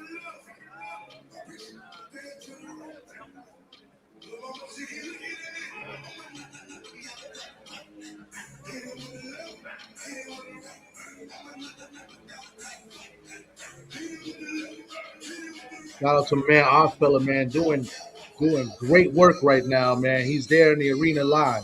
Yeah, salute to you, yes indeed, Boxing. I see some of the comments. I see some of the comments in the chat, so I'll be reacting to some of the comments and whatnot. But if you know, you know, and it is what it is. We out here though.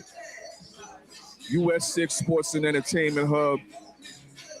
Big up K-Rod in the chat. Again, big up TD Sports Talk and D Free from the Sports Talk Network for holding us down, hosting these preliminaries. I'm your host, your favorite yet your most hated odd fella. Your favorite yet your most hated Canadian.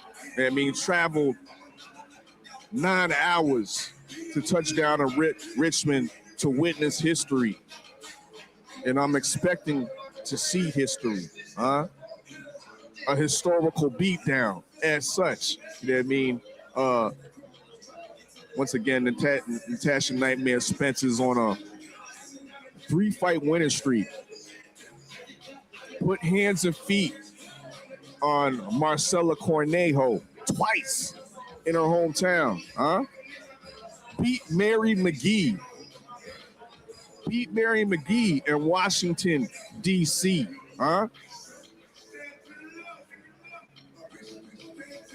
Beat Corneo again, and now we're here in Richmond, Virginia. And I'm expecting an excellent performance. Tasha hasn't been out of camp pretty much. She's been going back to back to back, taking small little breaks in between camps. So she's definitely in one of the greatest shapes of her life. And it showed yesterday at the weigh-in, coming in once again at the limit. Let me also note that Natasha Spence is a champion in 2 weight divisions, simultaneously. We got to put some respect on that. We got to give her flowers because she's defending 154 today, her title at 154 today, but she's also a titleist at the 160-pound division. So salute to Natasha the Nightmare Spence for being a simultaneous champion in 2 different weight classes. Once again, smash that like button and share that stream. Damn right, it's a usual suspect thing. Make sure y'all tap in the usualsuspect6.com. If you're trying to watch the full card, you can get the pay-per-view link off of millions.co. Once again, the link is provided on the website. Tap in. It's only $25, $35 on the Canadian side.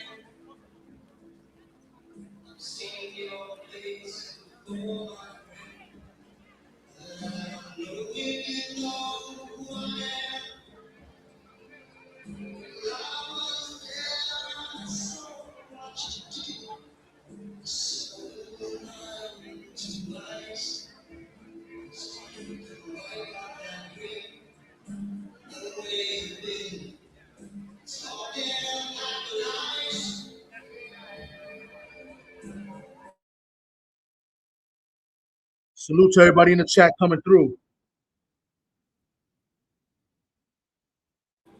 Rolling with the Punches podcast. Make sure y'all tap into that. They also talk other sports as well. Very knowledgeable on the sport of football. TD Sports likes to talk soccer as well. Over here comparing Devin Haney to Bayern Munich. Bayern Munich. You know what I mean? So tap into Rolling with the Punches podcast. Tap into all these shows over there on TV Sports Talk, D3 and the Sports Talk Network. Yes, indeed.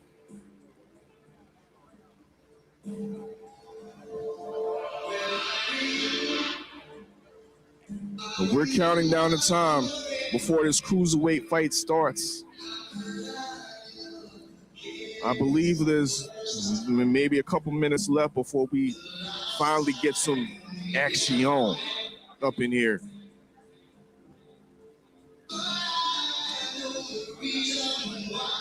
Salute to everybody back listening in Canada right now. I mean, I'm hearing there was a major push from the Canadian fan base, and you're the reason why that this is being streamed live on pay-per-view. So salute to all the Canadian fans that have tapped in, you know what I mean, and made this possible. You know what I mean? Salute to my peoples back at the region of Waterloo. Yes. KW, Cambridge, all that, you know what I mean? Natasha the Nightmare Spence is your champion. She's originally born out of Cambridge, fights out of London, fights out of the Boomers boxing gym, but it all started in the Tri-Cities, Kitchener, Waterloo, Cambridge, and there's been a plethora of great fighters out of that area. You say who, Jay Steels? Who, odd fella, has came out of Kitchener? We ain't never heard of the KW before. Well, let me tell you, you had two great brothers by the name of Fitzroy Vanderpool, Sid Vanderpool. They fought out of Kitchener. And, of course, the great Lennox Lewis, who has a street named after him in Kitchener, Ontario. And now we have Natasha the Nightmare Spence out of Cambridge. So once again, a talent hotbed in the Tri-Cities. Again, salute to all my people in the region, the region of Waterloo. Big up everybody listening in the Steel City, Hammertown. Yeah. Y'all know what it is.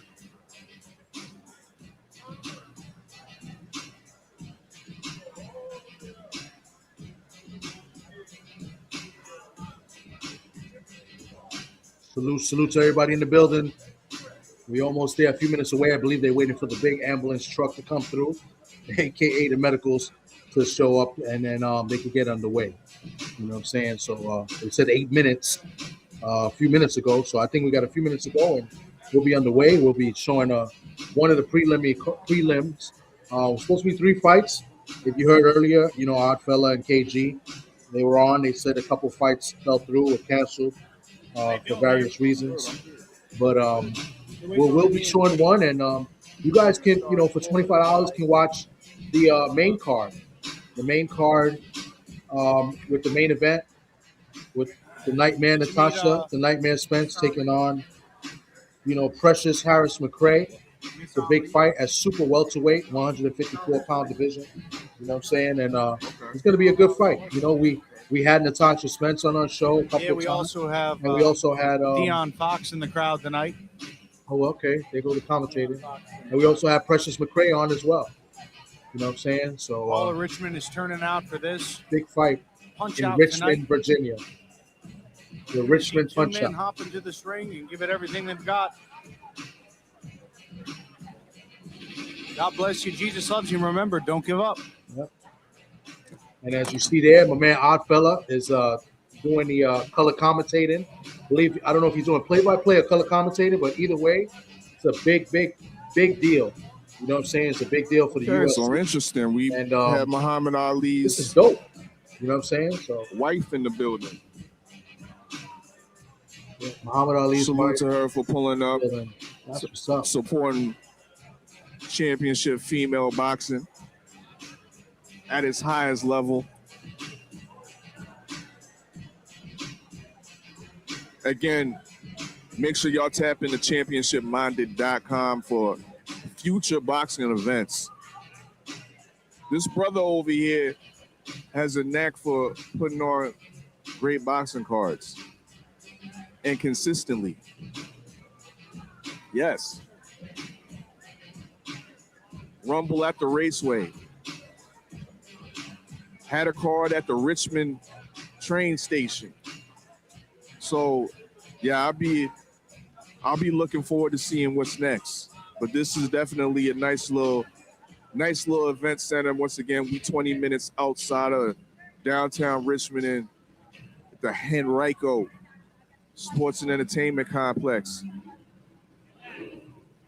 I'm hearing this was a former mall that wasn't doing too well, so they just turned it into a sports and entertainment center. You know what I mean? There's renewal, urban renewal and urban conversion going on everywhere over this in this city of Richmond. You see a lot of urban renewal projects. Those old red brick warehouses and those red brick factories being converted into sustainable housing, sustainable commercial districts. So I definitely like what I'm seeing out here in Richmond. The vibe is nice. Once again, people are out on the streets having a good time. And it's not the people you see in the streets with they back hunched over. We're not seeing zombies out here, people. We're seeing regular folks of all walks and races being successful out here in Richmond. So once again, this is an underrated city, and I definitely love to come back.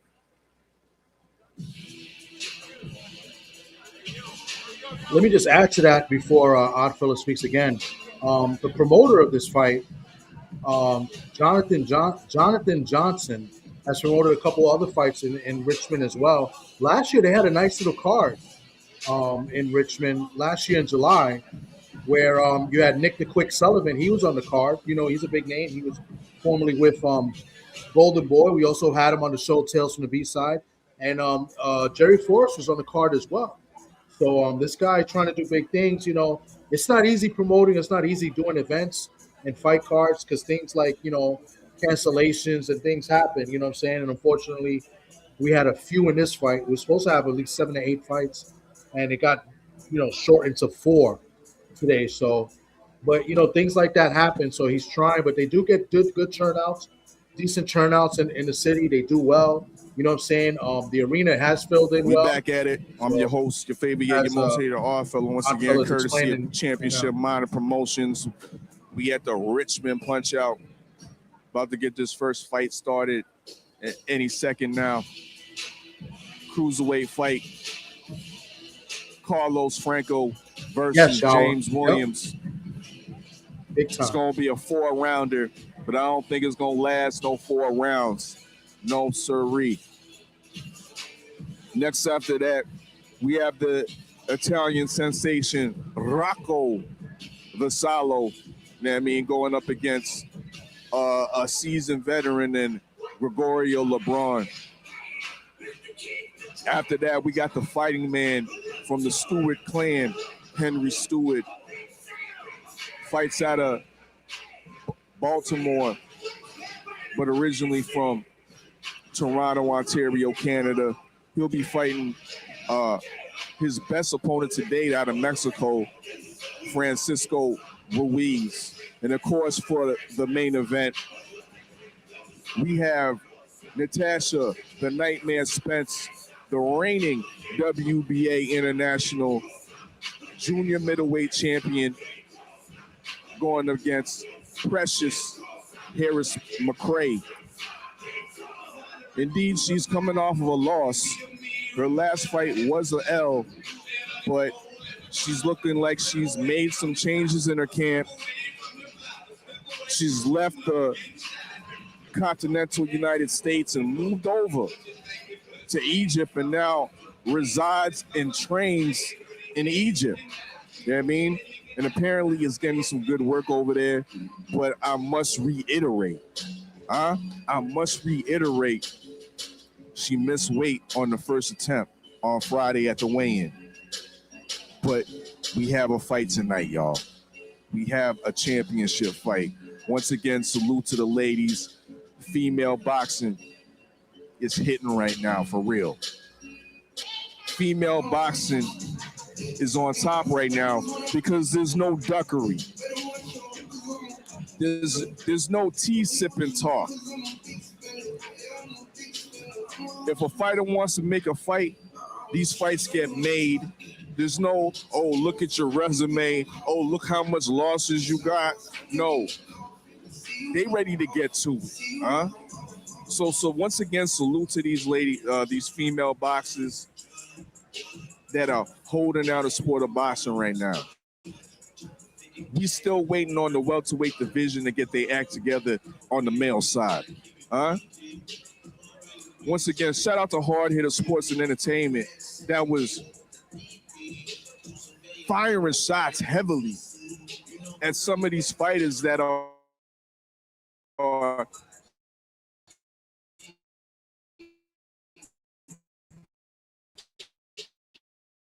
dragged from Norfolk, but Keyshawn was majorly disappointed. Majorly disappointed in him for not taking that Devin Haney fight, but apparently he's been signed up to fight Jack Catterall. I'll take that. I'll take a Jack Catterall fight on a big undercard as well, or on a big card coming up as well. But we'll see if that gets announced officially. But those are the rumor mills that Keyshawn Davis will be matched up with Jack Catterall.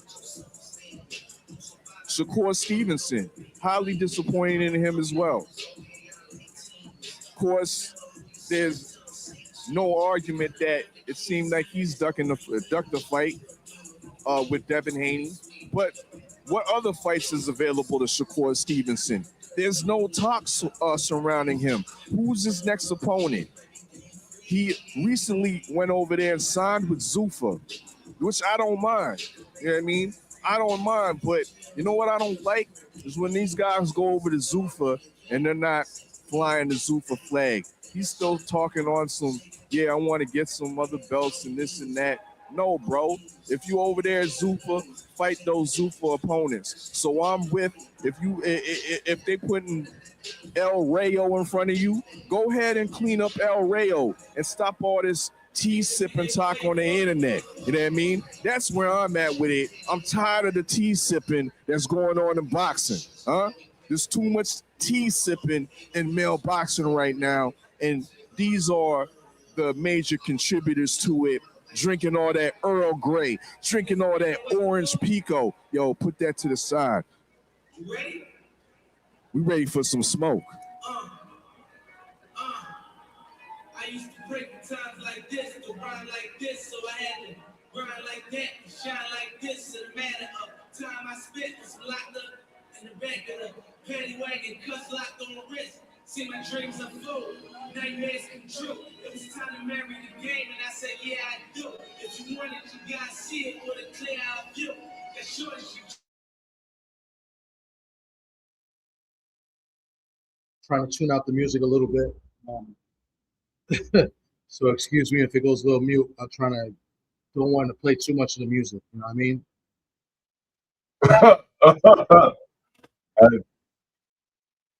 Now I got these daggone fights that fell through, messed him up badly. Yeah, this because it's supposed to start at 6, and here we are at 8 o'clock. Right.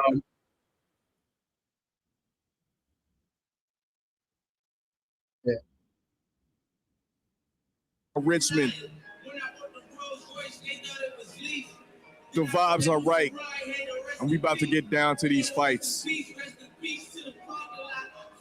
Once again, only one fight will be aired for the preliminaries on TD Sports Talk, US6 Sports and Entertainment Hub, as well as TWR Presents. Make sure if you want to watch the full card, make sure if you want to watch the full card to go buy the pay-per-view on millions.co. Richmond PunchOut. Somebody need to tell KG he should have got suited up. KG could have been a replacement. I think KG could make cruiserweight. I think we should have got KG on the fight card. On the fight I was about to card. say, yeah, he could have put KG out there. KG bigger than him. He should have been the substitute. And then with Oddfella doing the commentating, like he could trip the other fighter up. He's right there at the ring, could reach out, trip it, like they do in wrestling. Is that 6 with the 3 minutes? It was supposed to start at 6. We were supposed to show like 3 fights. So now we're only going to show 1 fight, and then the other 3 fights, you guys gonna have to buy the pay-per-view. You know what I'm saying? We can't show it on YouTube. Right. Yeah. But I have the fight. Okay, cool. Yeah. Okay, cool. Because I'm starting to see now they got different camera angles. I thought they was gonna point the camera at me the whole night. You know what I mean? I am a handsome. Yeah. My favorite, your most hated. Jay Steele's the R fella. Your host for tonight. Once again, salute to all those clean fighters. Salute to Quentin Randall. Big up our guy, Ofacio Falcone Jr. Salute to Brian Norman Jr., clean fighter. Salute to Debo Devin Haney, clean fighter. Salute to Shadeja Green, the sweet Terminator, another clean fighter. And of course, the featured clean fighter will be on tonight. Will be on tonight on the main event. Natasha the Nightmare Spence.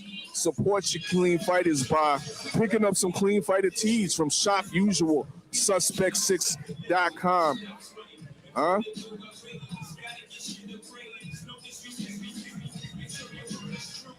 A percentage of the profits will be going directly to the fighters, so it's definitely a great cause.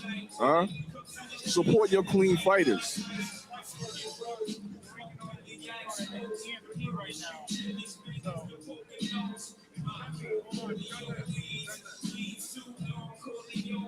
We want to give a shout out to All Sports Surfacing, Edward Smith.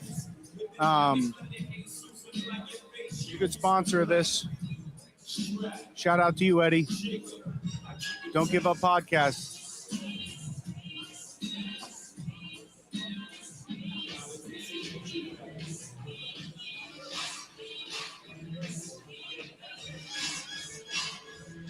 Oddfellow, you're going to be doing, I don't know if you can hear me. Or shout out Lewis Hamilton, who will be pulling up from time to time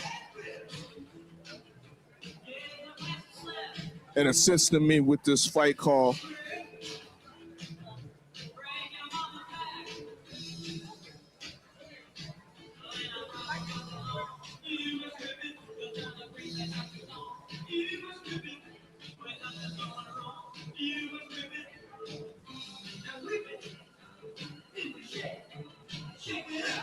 You two's gonna kill me for the music. You're gonna kill us all. You're gonna kill us all. But the crowd's getting a little bit restless, y'all. I didn't put it on YouTube. Getting a little bit restless. I put it on my kick. I just got a request to. I hope they're serving good drinks over there, so everybody, be good. They better be serving alcohol. Oh yeah, they most definitely. Yeah, I just got a request to do some live commentary. I'm like, brother, you could go ahead and watch it on TV. That's how it is at live events. You don't have a commentator commentating you for commentating the whole fight. That's only on TV. That's only on live stream, brother. That's only on TWR Presents, TD Sports Talk, and the US 6 Sports and Entertainment Hub on YouTube. Huh? Once again, we're only showing one fight on the preliminaries. Apologies that for everybody that was expecting to see a good 2-3 fights, but those matchups got canceled. But we still got 4 great fights for you. 3 of them on the pay-per-view card. Once again, we're about to embark on some cruiserweights. I'm a so-called or a quote-unquote cruiserweight aficionado. Huh?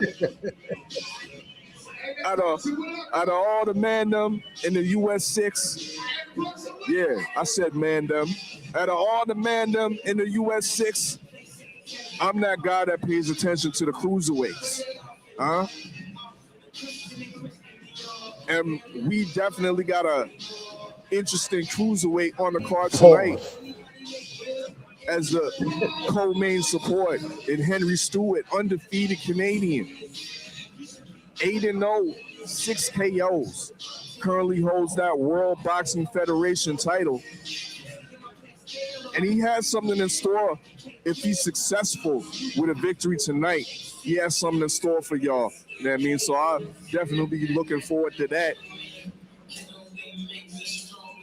But there's some decent Canadian cruiserweights coming up.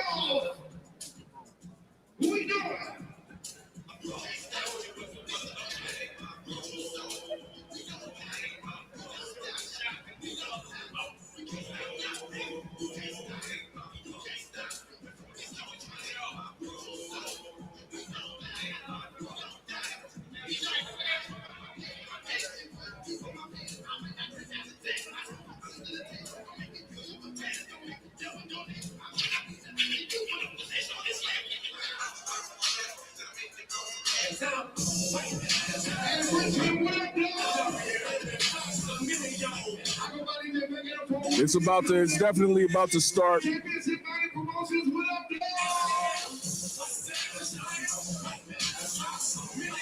Salute to Celicia Plummer in the chat.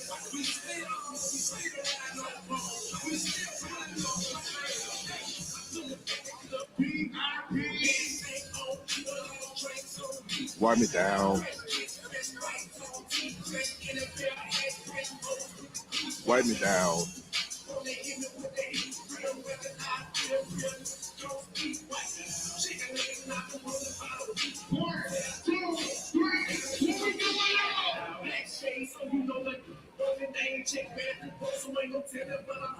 We're about to turn into a club in a few minutes. Yeah.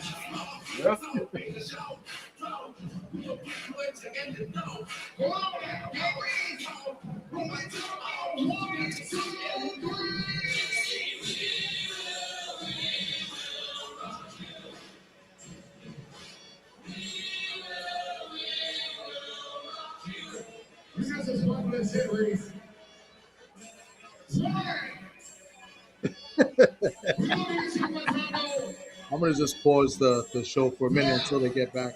It looked like the announcer about to get in the ring. Calling the fighters out. What do you?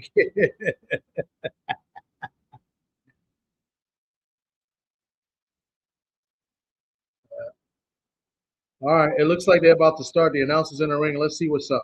Got some, I think it's on the pop, and Richmond PunchOut is about to start. Once again, shout out to Championship Minded Promotion. Let's go inside the ring. Since the last time you saw me, I apologize for the delay, but we are ready for fight time. Richmond PunchOut and Game-Related Sports Agency and the Henrico Sports and Entertainment System with the Commonwealth of Virginia Department of Professional and Occupational Regulations of Boxing, Martial Arts, and Professional Wrestling Advisory Board. The Executive Director is Kate Nosebish. The Commissioner is Jermaine Gray. The Deputy Commissioner is Vernon Porter. The officials for tonight's contest, the ringside officials is Dr. Randy Chisholm. The judges are Jim Ansbro, Mark D'Attilio, Wayne Smith. The referees tonight, you'll see Dave Braslow and Michelle Myers. Your timekeeper is Mac Daddy McCadden. Your locker room expectors are Lamont Clayton, Devon Good, Arthur Davis, Daryl Goldsmith, and Corey Nichols. Before we introduce the first fighters, we'd like to thank our sponsors, Mike King Biz from ESPN Radio, Crazy Tees, You Play Indoor Soccer, Community-Minded Partnerships, 6335 Restaurant. And once again, we'd like to thank our distinguished guests in the house tonight. We have Jaleel Hackett. We also have Deborah King, the daughter of Don King, who is celebrating his 95th birthday this year. Also, we have Anna, the godmother of boxing, here with us tonight. Now all of the fun stuff is begun. Let's get this show on the road. I'm losing my professionalism and I'm ready to get it started. Richmond, are you ready? That was good enough for me if I was in church on Sunday, but Richmond, are you ready? Then it's fight time. Let's get ready for Richmond PunchOut. Making his professional debut in the blue corner from Norfolk, Virginia, is James Chettaman Williams. Again, James Williams in his debut. Originally from Hampton, Virginia, fighting out of Norfolk. This man stands at a good height, 6'3". And his opponent in the red corner, from Bad News, Virginia, representing Puerto Rico, it's Carlos Carnage Franco. Making his debut at cruiserweight. Once again, that last fight was at heavyweight, and he only made it to draw. So he's looking for something impressive, looking for a knockout victory. Has somewhat of a celebrity cachet. The international, world-renowned gangster, Crip Mac, gave him a shout-out for this fight. It's Carlos Franco. He's ready and warmed up. Both fighters are ready and warmed up.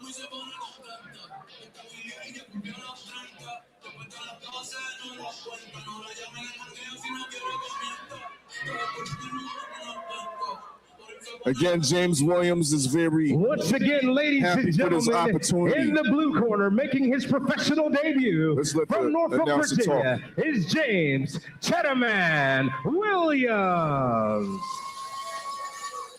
And in the red corner, representing Puerto Rico from Newport News, Virginia, it's Carlos Carnage Franco. It's going down, y'all. Your referee in charge of this bout is Dave Braslow.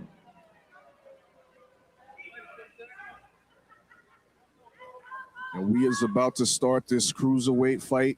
Once again, James Williams is a debutant in his first fight. Carlos Franco is his second fight. First fight at cruiserweight. James Williams was brought into the sport by his mother, Caroline Louise Williams. Brought him into the sport at 9 years old. Unfortunately, she died when he was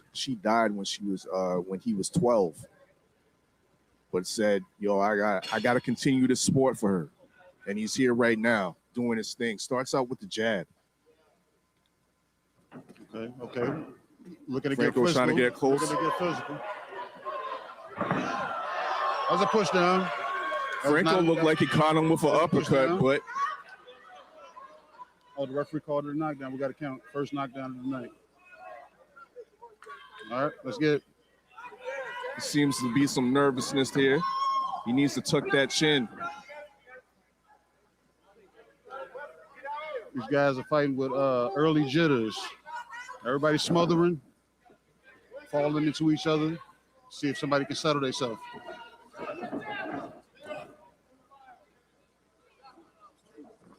Franco is coming with heavy aggression. Referee's getting a workout. Franco doesn't look like he's afraid of anything that James is throwing at him. He's just walking in trying to terminate. Mm-hmm. We'll see if he can hold this type of stamina, See though. if he can weather this first round and get some tutelage from his corner so he can settle himself.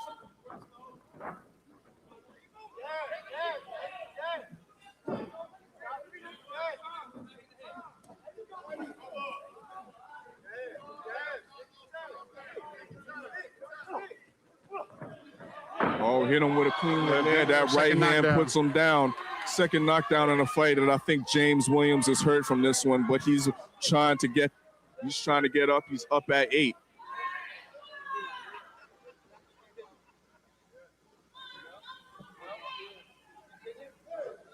That's the fight, folks.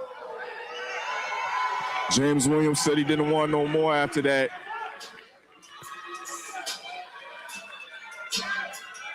Got handled in the corner. Carlos Franco with the first round knockout. Wow. Carlos hit him with that right hand, and James Williams crumpled in the corner. Finished where he started, back in the blue corner, KG. I said he finished where he started, back in the blue corner, KG. Exactly. Exactly. He found a way, and he didn't want it anymore. I feel like he just was overwhelmed and just couldn't handle it. That's Carlos my victory. point of view. Carlos Franco earns his first victory. He was a little nervous his first knockout, and he just got overwhelmed. Yes. Yeah, that's what I saw. It only seemed like it lasted a minute. Then he quit. He couldn't take it. It didn't last that long. It was rather fast. So, yeah. Joe say he blamed you, Thomas. James Williams seemed that he was complaining about.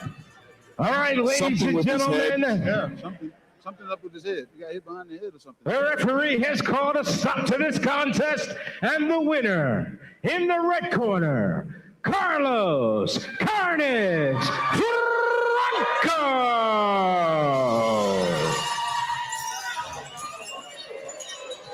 Hey, Mr. Shelton, I'm gonna blame the ring announcer for doing the R the way he did. And Franco, Carlos Franco has a successful debut at cruiserweight, picking up the first round knockout over James Williams. He want to sound like the professional announcers that be doing it on TV. Will he stay at cruiserweight? Will he stay at cruiserweight? Franco. How active will he be? We shall see. You only supposed to roll the R. To be honest, he ain't look bad at cruiserweight. No. But I wanted to see another round to see if he was able to sustain that activity. I saw a lot of aggression. Wasn't a lot of control. It was a lot of aggression. No. And you know when you're leading with a lot of aggression, you tend to smother a lot of things. But him being able to still throw those short punches with the taller, rangier fighter, he had him in a way that he couldn't figure out Carlos Franco, because Franco smothered everything but still was able to land the clubbing punches on the inside. You think James Williams should have clinched more? Yes, indeed. Yes, indeed, he should have. He should have held on. Understand the landscape that he's in. Maybe catch a glimpse at the clock. So he could have made it to the corner and found out what the corner may have had for him. If the corner may have had any extra knowledge that may have helped him being able to, or let him know just to get on his feet. Yeah. You being a taller fighter, utilize the ring, move around. I agree. We got a lot of landscape here. Right. Yeah, I agree with that statement. Well, once and again, in the corner, they got a different view. They might be able to see things that he can't see and let him know what to do. You know? US 6 Sports and Entertainment Hub and the TWR presents. This will be the end of our prelims Once again, I'd like to apologize. There's supposed to be 3 fights for y'all, but of course, 3 of those fights got canceled. If y'all want to continue to watch the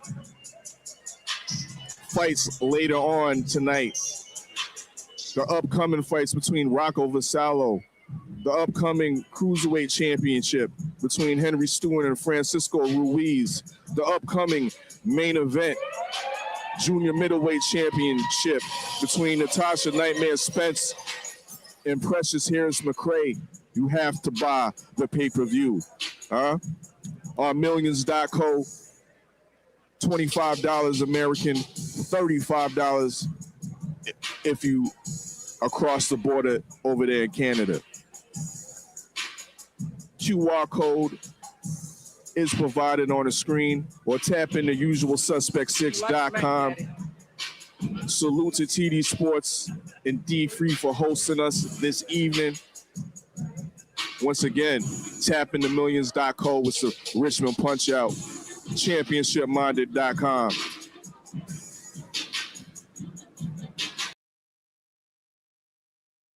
All right, guys. Well, that's it for the prelims. I appreciate everybody coming through.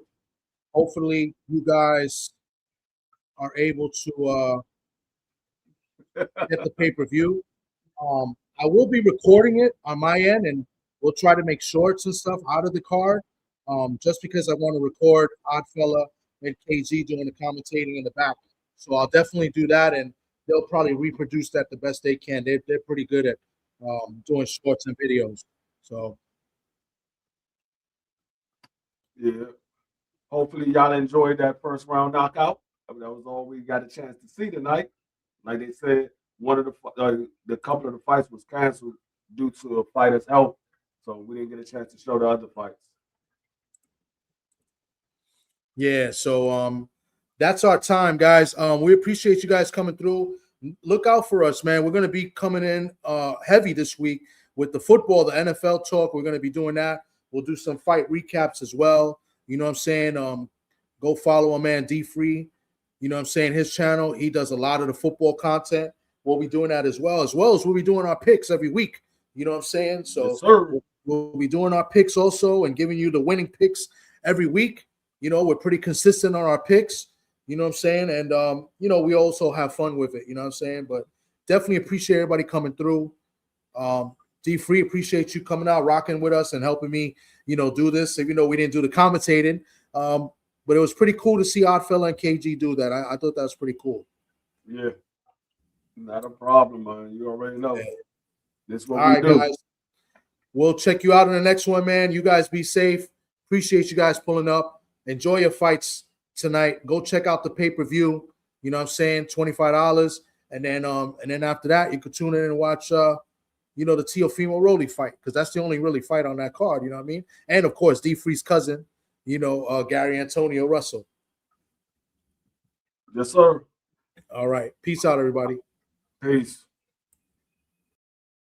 usualsuspect6.com.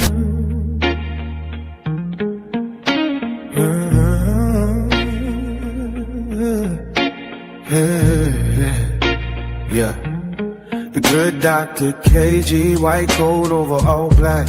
Prescription for the truth, they allergic to the contact. Cadillac, red beltway, smoking a dialogue. Chrome voice, street sermon, drag sparks through the catalog. Oddfella, aka Dana Black. Calm mind in the madness, turn a circus to a classic. Make the chaos look practical. Stay ready, mag, what go down with the room still. Wide as a lock safe, heavy as a truth pill. 503 line, Houston hunger in the bloodline. One clip crack the code, now the timeline doing drug lines. You at 6'5", finger fold, now the fifth speak fluent. Make pain sound rich, turn pressure into movement. Boxing full of false gods, selling dreams to believers. We pull facts from the mud, wash the dirt off the